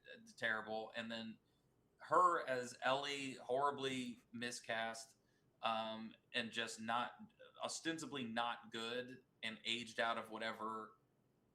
Some people are okay looking children and are decent child actors who become bad adult actors because they've been cast as children and they didn't have to improve beyond the skill of a child. The Culkin is a perfect example of that. Macaulay Culkin's like his brother, however, became a good adult actor and has now far surpassed his skills. Elijah Wood became an amazing adult actor. A great adult actor because he had a gap where he probably lived a relatively normal life for a few years. And then when he got this, he was still also playing a child. I mean, Frodo was his Spider-Man, his Tom Holland Spider-Man. Yep. But yeah, like Bella Ramsey's just, it's like, you thought I was beautiful once, honey. You got real ugly. It's just she's hard to watch, and she's not great at delivering the lines, and she's butchered the character. And that showrunner has the same thing that this showrunner has, which is you let the actors improv something that directly affects the story. David, I'm glad you brought that up because I want to expand on that a little bit. And I do have a personal story to tell in a second too, but I do want to explore one thing. Do you think, okay, we know from last season, I believe I had you on last season and we were talking about this too, because I have a brief memory of us raging on this, that the kiss that Massaria and Rhaenyra had last season was an actor improv that happened on set they decided to keep in, that the actors decided they wanted to add that to the script. So do you think they added this to the season because of what the actors did last season? Like there's no real meaning or value to it. They just added it because the actors wanted the characters to hook up. Yeah. Oh, that sucks, dude. That sucks and sucks. What's stupid is now, just for those of you who give a fuck about storytelling at all, now you must make that mean something at some point and come to a head at some point. Otherwise, you just suck donkey dicks and there's no ifs, ands, or buts about it. If it does not directly affect Daemon, Rhaenyra, Massaria, and she doesn't die from this, She's not found out. It doesn't affect their marriage at all. It doesn't have an impact on the small council or anything like that. It doesn't make people have rumors about her. Then you shouldn't have fucking done it. It's stupid as fuck. Yeah, it's just and you waited a whole fucking season to have it happen again. Like, get the fuck out of here, dude. Like, I don't even care what you have planned, because I already know that based on every scene with Massaria so far, it has sucked. So no matter what you did, you could make them scissoring each other be boring. Okay? Like, you could make that boring as unbuttered toast. It's like, you ever watch a beginning of some porn and it just isn't very good, and you go, wow, sometimes they really have a story. they're just not into it. Sometimes they're just not into it. Yeah, sometimes you just don't really. People in the live chat are agreeing. Delilah says they should have just stuck to the script. Haymaker says, "Renee ate that ass. Now give me some sugar." Saggy says, "Delilah 2.0 exactly correct. It doesn't fit. It almost feels like they make sure we have the same sex to make sure everyone feels equal. Wish they weren't. They wish they just ain't having no chemistry. It stinks. It stinks." Like, whose line is it anyways? No, it just stinks like actors that are just making a choice and they decide to go, you know what? That was kind of popular last season. The fans kind of liked that when you two kissed. And that was a great idea by the actors. That was awesome. Wasn't that fun that they did that? So let's you know what we'll do? This season, we'll have her like go down on her. That'll be awesome. Get on top of her. That'll be fucking great. Stupid. It's zero chemistry. Absurd. Forced. Once again, this feels like modern day Emma Darcy and whoever that Massaria actress is. It's Jaja Binks, dude. It's Jaja Binks. Jar Jar Binks. Sorry. Emma Darcy. And just like, Misa, go down on Yusa. And... Thank you, David. And I did that for you. I appreciate that. That was awesome. Misha fucking go down on Yusha. Wisa don't know what you're talking about. The best of both worlds. Yeah, you have to do Tony Soprano doing Jar Jar Binks. You fucking Misha go down on Yusha. I can't do a soprano. That's fucking great, David. Our fucking pussy. You gotta go down on our fucking pussy. Rest in peace to our big pussy, everyone. Rest in peace. Is this a thing in the book? No, it is not a thing in the book. In fact, the thing in the book is Damon and her continue to have an affair all the way through the books, and they have more of a relationship. So, that's what. Stop it. Stop it with the women. Get it done. Stop it. No, they don't. Maeve, yeah. No, they don't in this world. They can do. It's not Charlie's Angels, bitch. Okay, like it's fucking House of the Dragon. Goddamn. This is like you're watching that show.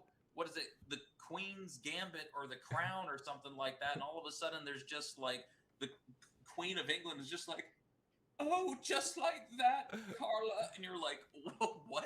Bonus. Like, you can't do that. I'm sorry, Carla, for using your name.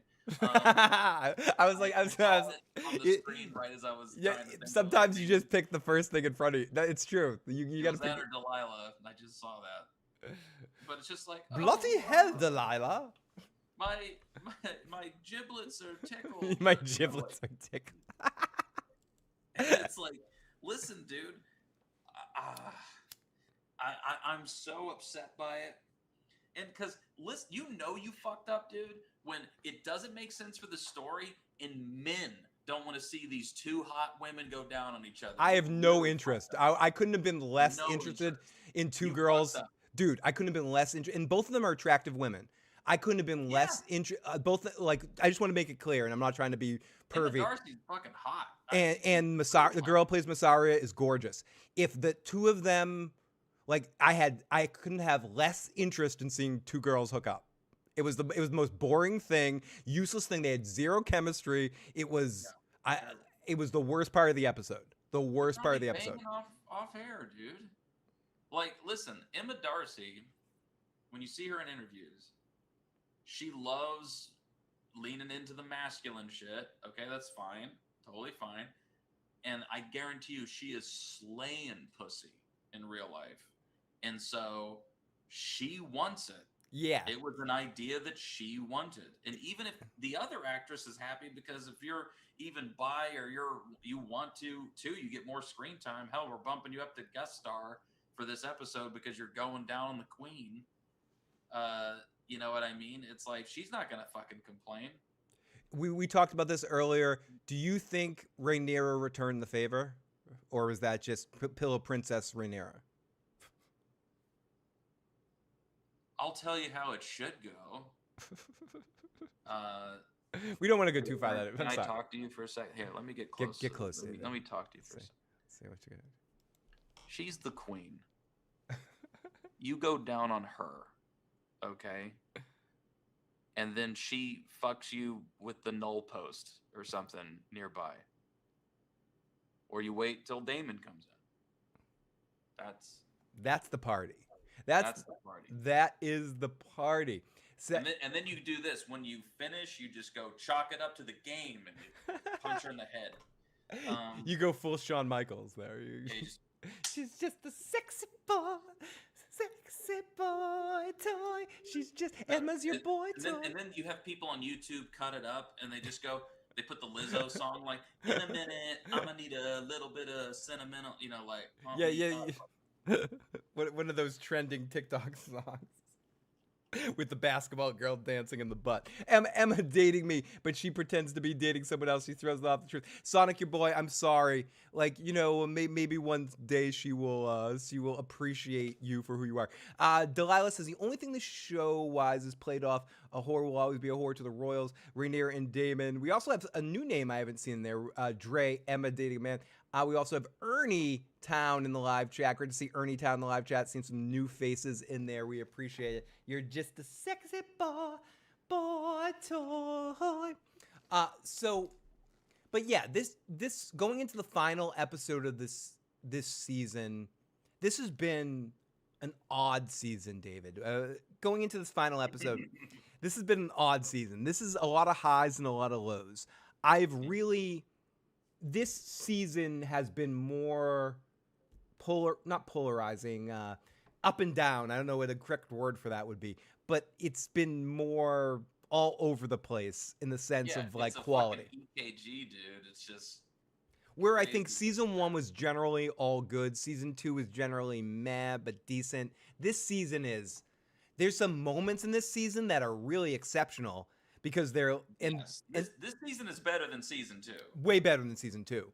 But I agree with you. The bad parts of this season go even lower than some of the bad parts in season 2. And so the highs are higher, but the lows are also lower. Dude, I can't say that better. And I think it's really interesting because I haven't talked to you much about it because Joe is here every week for that. And theoretically, Joe said he will be here next week. We texted him earlier in the show when he was sleeping. He said, "Whatever you say, yeah, I'll be there next week." Just because we're bereaved doesn't make us saps. I was playing Walter earlier, and Walter is Joe. Walter is fucking Joe. I'm telling you, man, you went down on the queen, dude. Walter, you may be right, but you're still an asshole, dude.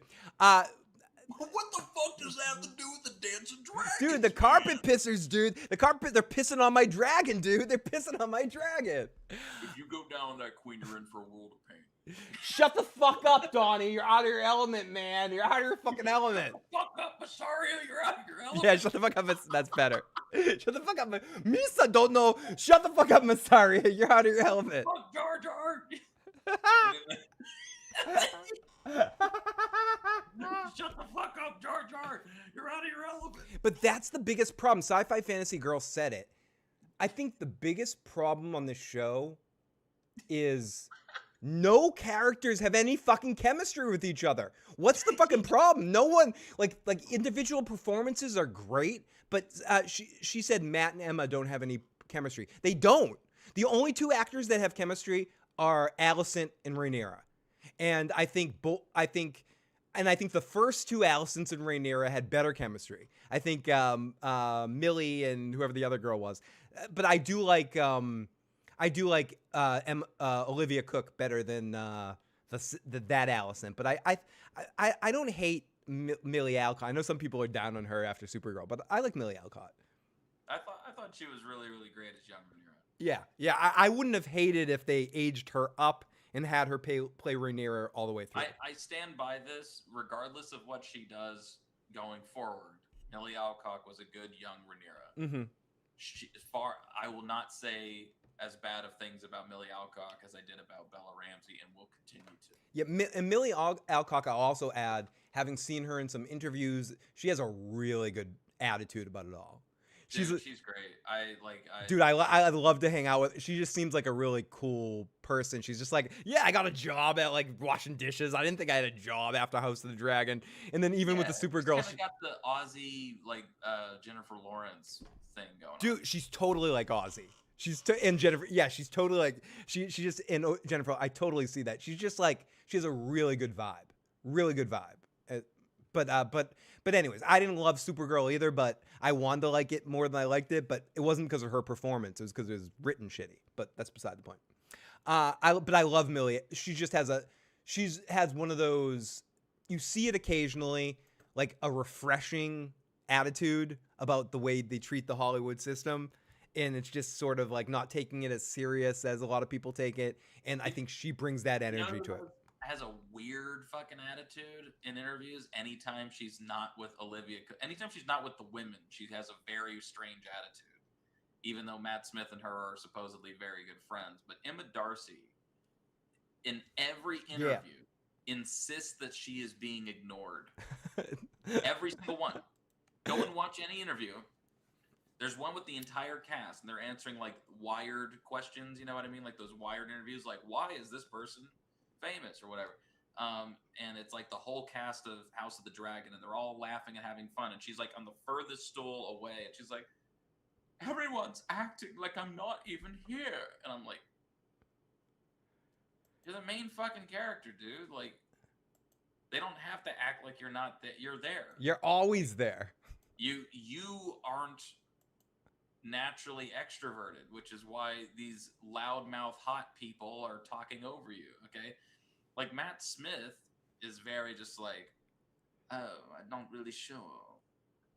His attitude about the show is more almost not as bad, but in that Ian McShane, like, oh, it's tits and dragons. I don't think he really even gives a fuck. I think I've said this before, that there's a moment where he checked out of season 2 because I think he was probably like, you guys promised I'd be able to ride a dragon. I haven't gotten to do that yet. And then and every scene that he had was just kind of obnoxious and like humbling and not allowing him to do all that much. And now it seems like he's more invested in the story than he was last season. Yep. For sure. For what reason, I don't know. Probably because this is the shit that he was interested in doing. And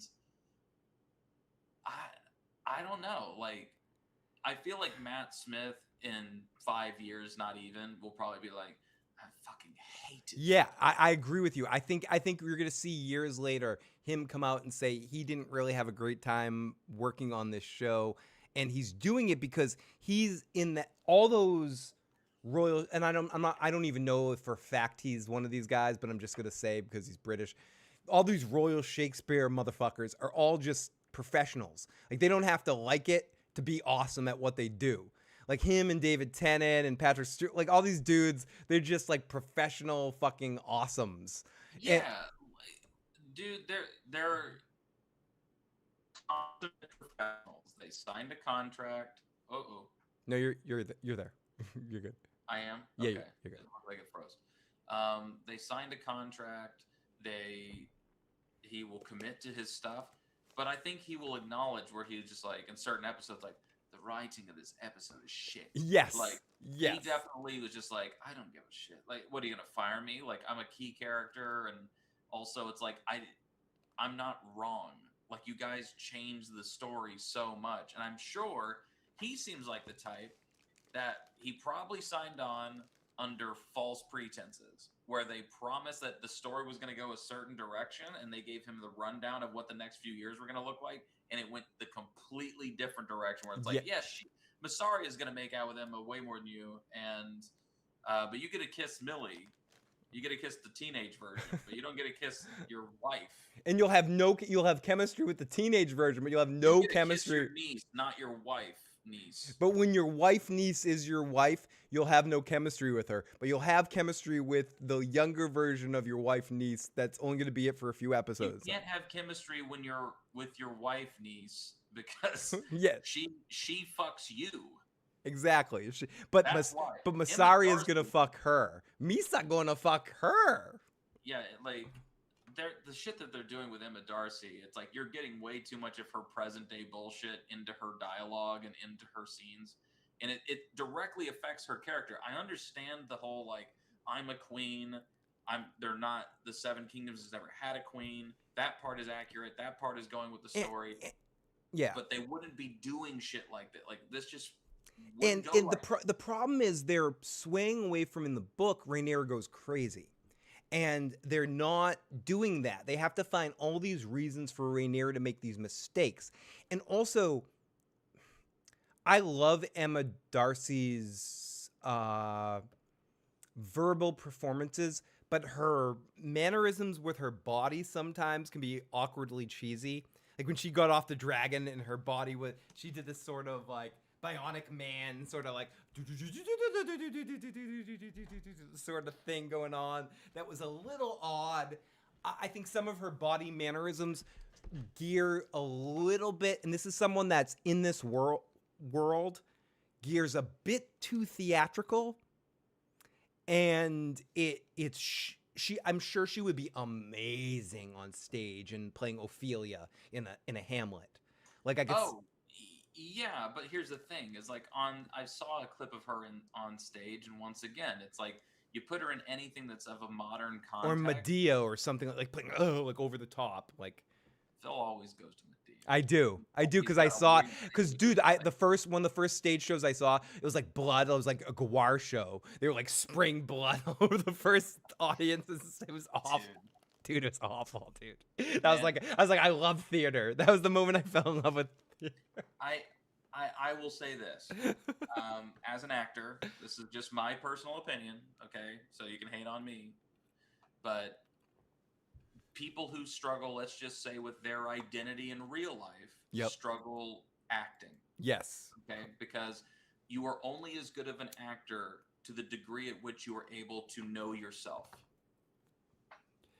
100%, and be able to relax within. Way I could possibly put that. David, that's 100% true, because you need to know yourself to understand how because everyone thinks when they think acting, they think you're putting on a different character, but the best acting, at least to my impression, is when you're using your own instincts to feel how you would react in those moments and base it on those emotions and your reactions, so they're genuine. So you're not just putting on show, even within the theater or especially on film with the cameras right fucking on you. It has to be genuine. Theater you can get away with a little bit of like, because people are far away while they're watching you, but in film it's on you, so it needs to be a genuine reaction where you're coming from. Yeah, and we see this once again with The Last of Us, Bella Ramsey, same as Emma Darcy, struggling with her identity, struggling at acting. Somewhere Joe is smiling. It's just the way it is, because it's like, hey, listen, man, you're playing a lady in this movie, and I know that that's hard in real life that you don't associate with that, but it's like that is bleeding into your work because that's your everyday, and so where you go to in your mind is slanted compared to the role that you are portraying. It's slanted in the other direction. So it's like, okay, I'm playing a lady and I'm supposed to be a woman and a feminine energy or whatever. And then in your mind every day, you feel more masculine. You're going to portray yourself in a conflicted, strange way. It's going to ebb and flow. Yep. And then when it makes its way into the dialogue, either because of request or the writers are writing it for her, like based around how she feels instead of how the character should be reacting, it starts to wane and it starts to get obnoxious and weird. Now, again, I want to be clear about, I generally enjoyed this episode, especially compared to the last two episodes, but I do want to talk about one more thing before I let David go here, because we've been on for like 3 hours and 10 minutes. The lack of chemistry that feels like between the actors and the performers on the show, where do you think that comes from? Do you think that comes from a lack of developing characters and developing relationships long term? Or is that generally in the writing? What's kind of your take on, because I feel like the biggest problem on the show when it comes to the character interaction, and again, I like this episode, but we're just talking about an overall issue of this show going into the final episode of season 3. I have a lack of the characters I care most about on the show are the dragons. Like the part in the episode, and we didn't really get your take on this, the visual action scene with the dragons was the scene I felt the most for. That says something, David, right? Like it says something that the characters I feel the most for on the show are computer generated fucking dragons, dude. Like, what is that? You know why? Because no matter what people feel about each other in everyday life, most of them are animal lovers, and so they have a place that they can go to in their mind that connects them to the dragon or the animal that they're acting in tandem with. That's a good point. And so you would feel way stronger about somebody killing your dog and a family member killing your dog than you would about just two dogs playing. Yeah, no, that is very true. What did you think? I didn't get your read on that. What was your opinion? Were you as invested as I was during that particular scene with the dragons fighting? Yeah, I thought that was one of the highlights. Yeah, for sure. Of the series, like, I would say of the series so far. That was really good. I think the dialogue is a little clunky from Rhaenyra and Rhaena. It was very weak. It was very weak. Very weak because it's like, this ends now. And then it's just like, who are you? Rhaena's just going, no. And then Daemon's like, come on, you must ride to the dragon. You know, like, makes me You would ask something just before we were talking about that scene, which was relating to the lack of chemistry, yes, right, between actors. Okay, so that could be a number of reasons.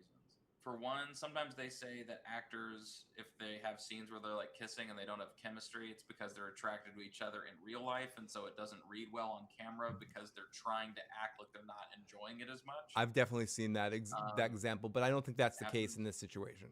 No, I don't think so either. I think they don't have chemistry because I think Matt Smith could have chemistry with a plank of wood. I think Emma Darcy is resistant to that because that's against how she actually feels in her everyday life. I think there's a lot of lack of character development, and the dragons at least have distinct looks, distinct personalities, just like I said with dogs, how some dogs are herders and some dogs are aggressive. Yep. And some dogs bite and some dogs bark. And some dogs get along. Some dogs have chemistry. And seeing dogs fight would upset anybody. I would say hearing them in pain, and you don't like seeing them, and you love seeing them joyful. So it's easy to relate to these dragons, these fictitious dragons, because they feel like dogs. Yeah, 100% they feel like dogs, and especially the sound effects that they put in, they add to it as well. I would feel like, as much as we want to talk about the chemistry thing, to bring that back for a second, I think there's a couple of examples that are the ones that break the rule. I think Damon had chemistry. Matt Smith had chemistry with Millie Alcott. Excuse me.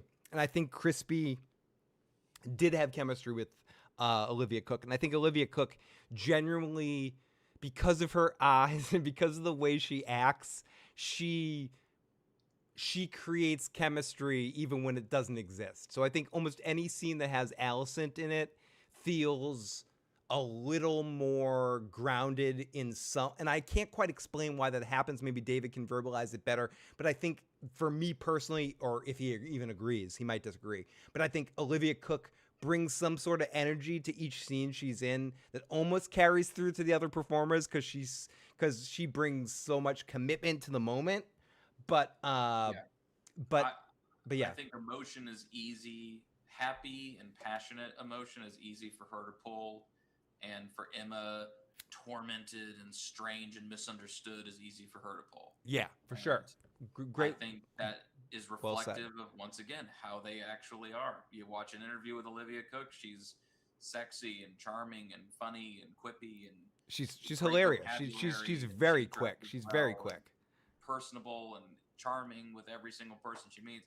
Emma's, brooding like Justin Bieber, like over to the side, like people just don't get me. I'm not even here, and I'm like, It's amazing that the beaver became so reclusive, but he is. He doesn't want to do anything. It's too many hangouts with Puffy. Clocking with you. That's what she's over there. She's like wearing a clocking with you t-shirt.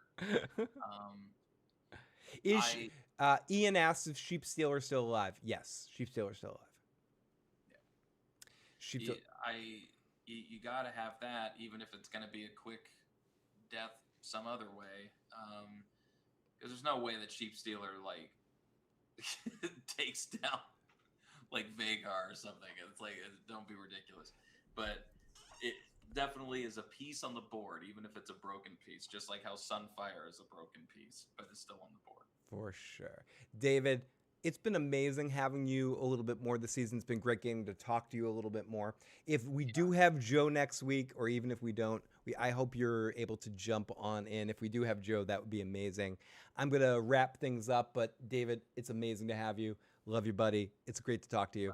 If people haven't already, make sure you subscribe to The Walking David here on YouTube, or if you're on TikTok or Instagram, check out The Walking David as well, and check out David. Do you want to give your full name here, David? Check out his IMDb so you can check out some of his work. Yeah, David Grayson. You can look me up. Yeah, check if you want to see some of David's work. He's been in a bunch of things. David is out there working hard, so make sure you support The Walking David and all the hard work he does. David, it's always amazing to talk to you, buddy. Thank you, buddy. Love you. Love Take you too. care, everybody. I'll Love talk you to you guys. soon. David has been saving me this season with the lack of Joe. We got the Walking David. Amazing as always, David. Saving my ass and kicking ass. So I'm going to end things here with one last story. So today at the farmer's market, let's tell my story at the farmer's market. So, and pour one more shot for all the super chat donations and all you amazing people. We still got 30 fucking people watching us live. I appreciate all you people. I don't need hundreds of people. We got 30 motherfuckers joining us. Wherever you are, whatever you're doing, it's amazing. After 3.5 hours, still got 30 motherfuckers watching us right now live. I love all of you fucks. So today at the farmer's market, I was walking with my dog, Quark. You can see him in the background right there. Hi, Quark. So, and this is a story where I'm not the hero. I'm the asshole. I acted like an asshole. So, I have my dog in the farmer's market. Now, first of all, let's ask the question. Yes, more shots. More shots. I'm not ending right now. Let's start a poll. Should dogs?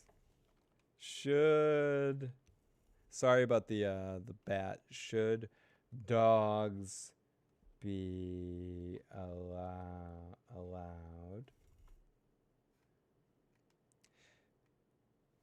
I'm just going to put dogs, ? Yes or no? The question I'm asking is, should dogs be allowed at farmers markets? Dogs, yes or no? Should dogs be allowed at farmers markets?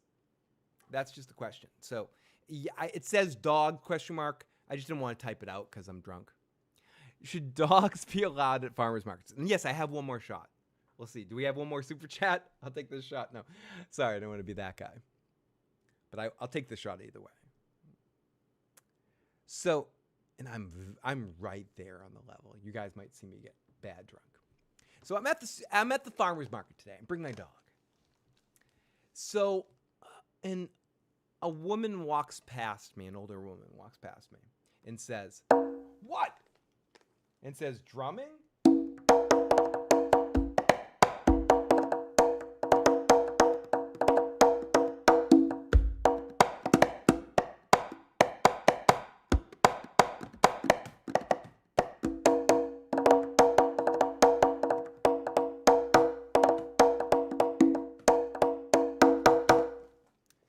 So yeah, someone played the conga drums in my ear just like that.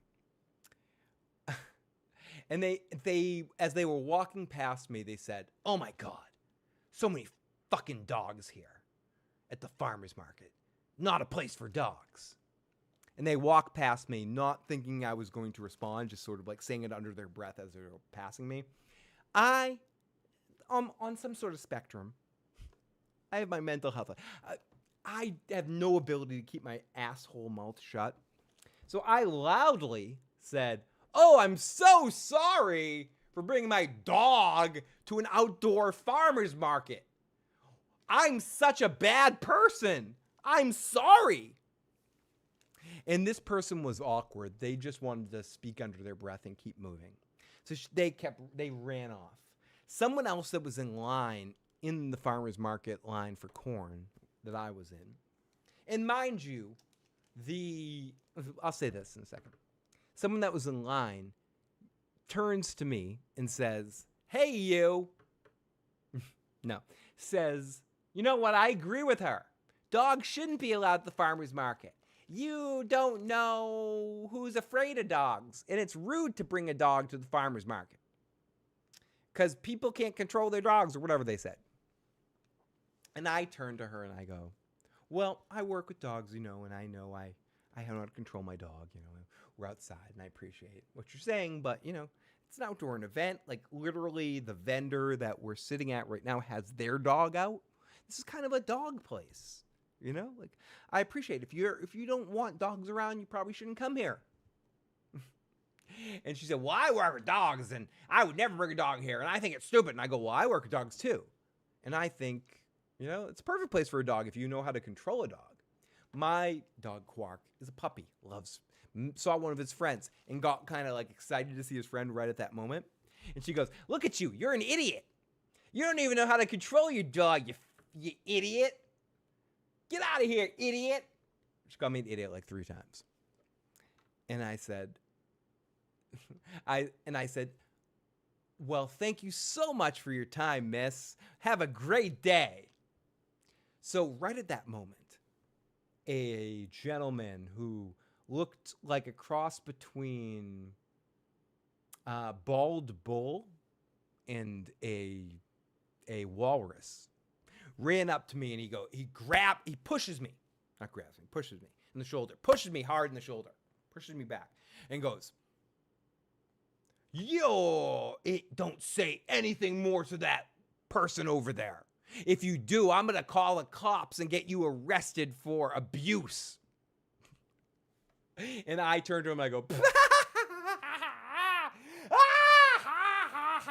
I laugh at him like the Joker. And I said, "Dude, what's your problem?" He goes, "You're yelling at that woman." I'm like, "I'm not yelling at her. I'm having a conversation about dogs. Do you think dogs..." And I go, "Sir, do you think dogs should be at the farmer's market?" He goes, "What the fuck's your problem?" And then he pushes me again. And he goes, "You don't get out of here, I'm going to fucking hurt you."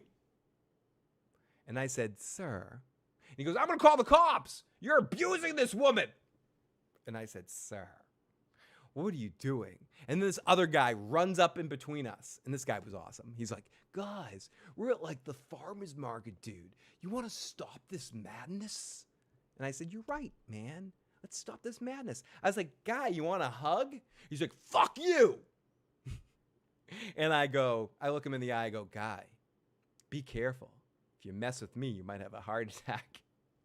And he goes, "What the fuck?" And he starts like freaking out and like coming at me. And I'm like, hit me.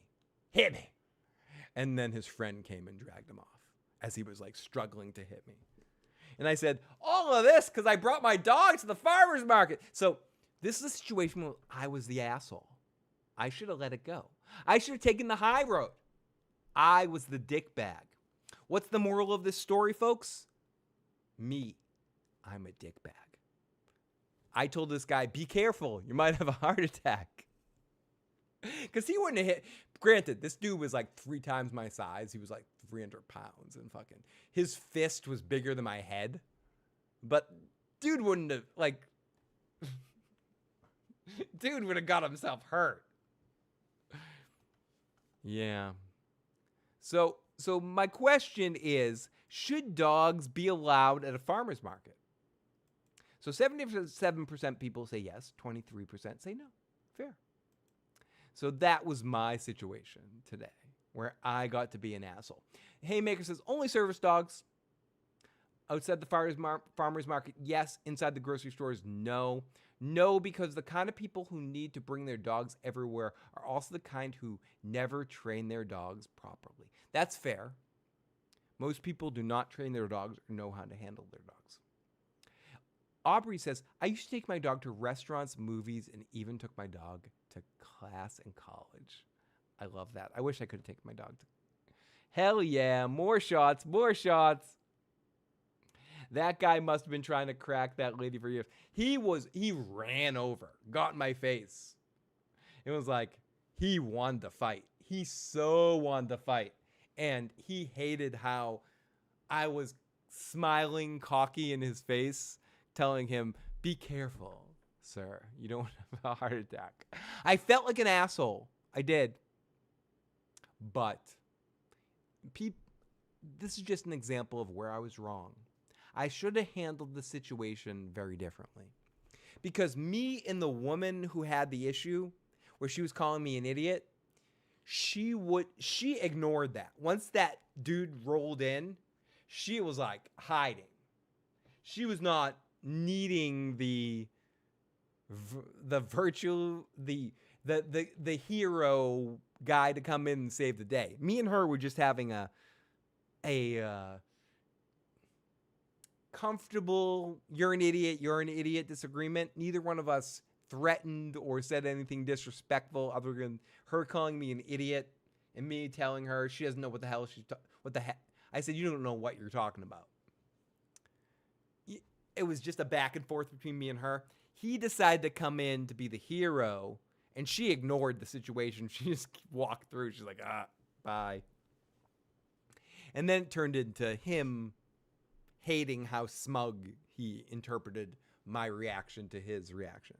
Because he came in and said, I'm going to call the cops and get you arrested for abuse.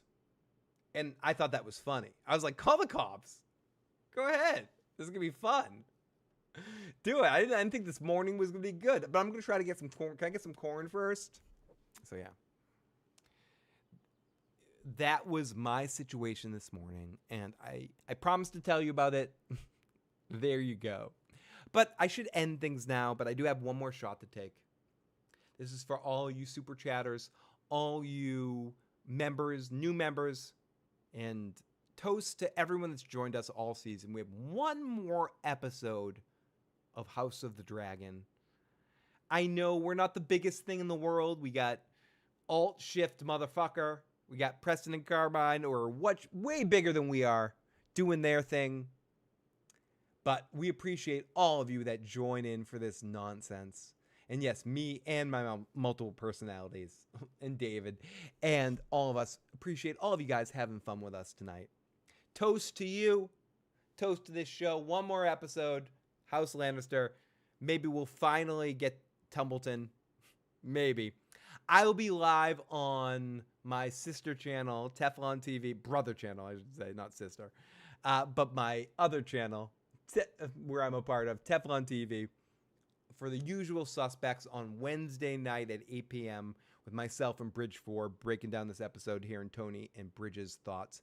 I was going to get into the Game of Thrones play situation, but we've already been on for 3.5 hours. Do you guys really want me to get into that right now? I mean, I'll get into it a little bit, but maybe I'll save that for Bridge and Tony, who are more book people. Oh, thank you, Julia. I appreciate it. I know I'm spilling this shot. Toast to all of you. Oh, God. That was a tough one. Drinks to the water. No, I'll try to go over that stuff with Tony and Bridge. They know the book stuff a little bit more, so they will be a little bit more affected by that. And no one wants me to go on even more right now. You guys are ready to be done. I've been on for 3.5 hours. Am I really gonna do 4? You know, no, it's already 2 in the morning. You know, no one wants to hear me keep talking. So everyone, if you haven't already and you enjoyed this, hit the like button. Hit the subscribe button. Share the channel with a friend. And I will be back next week to finish this off. Maybe Joe will join us. Hopefully David will join us. Let's bring this shit home. One more episode, everybody. Talk to you next time. Peace.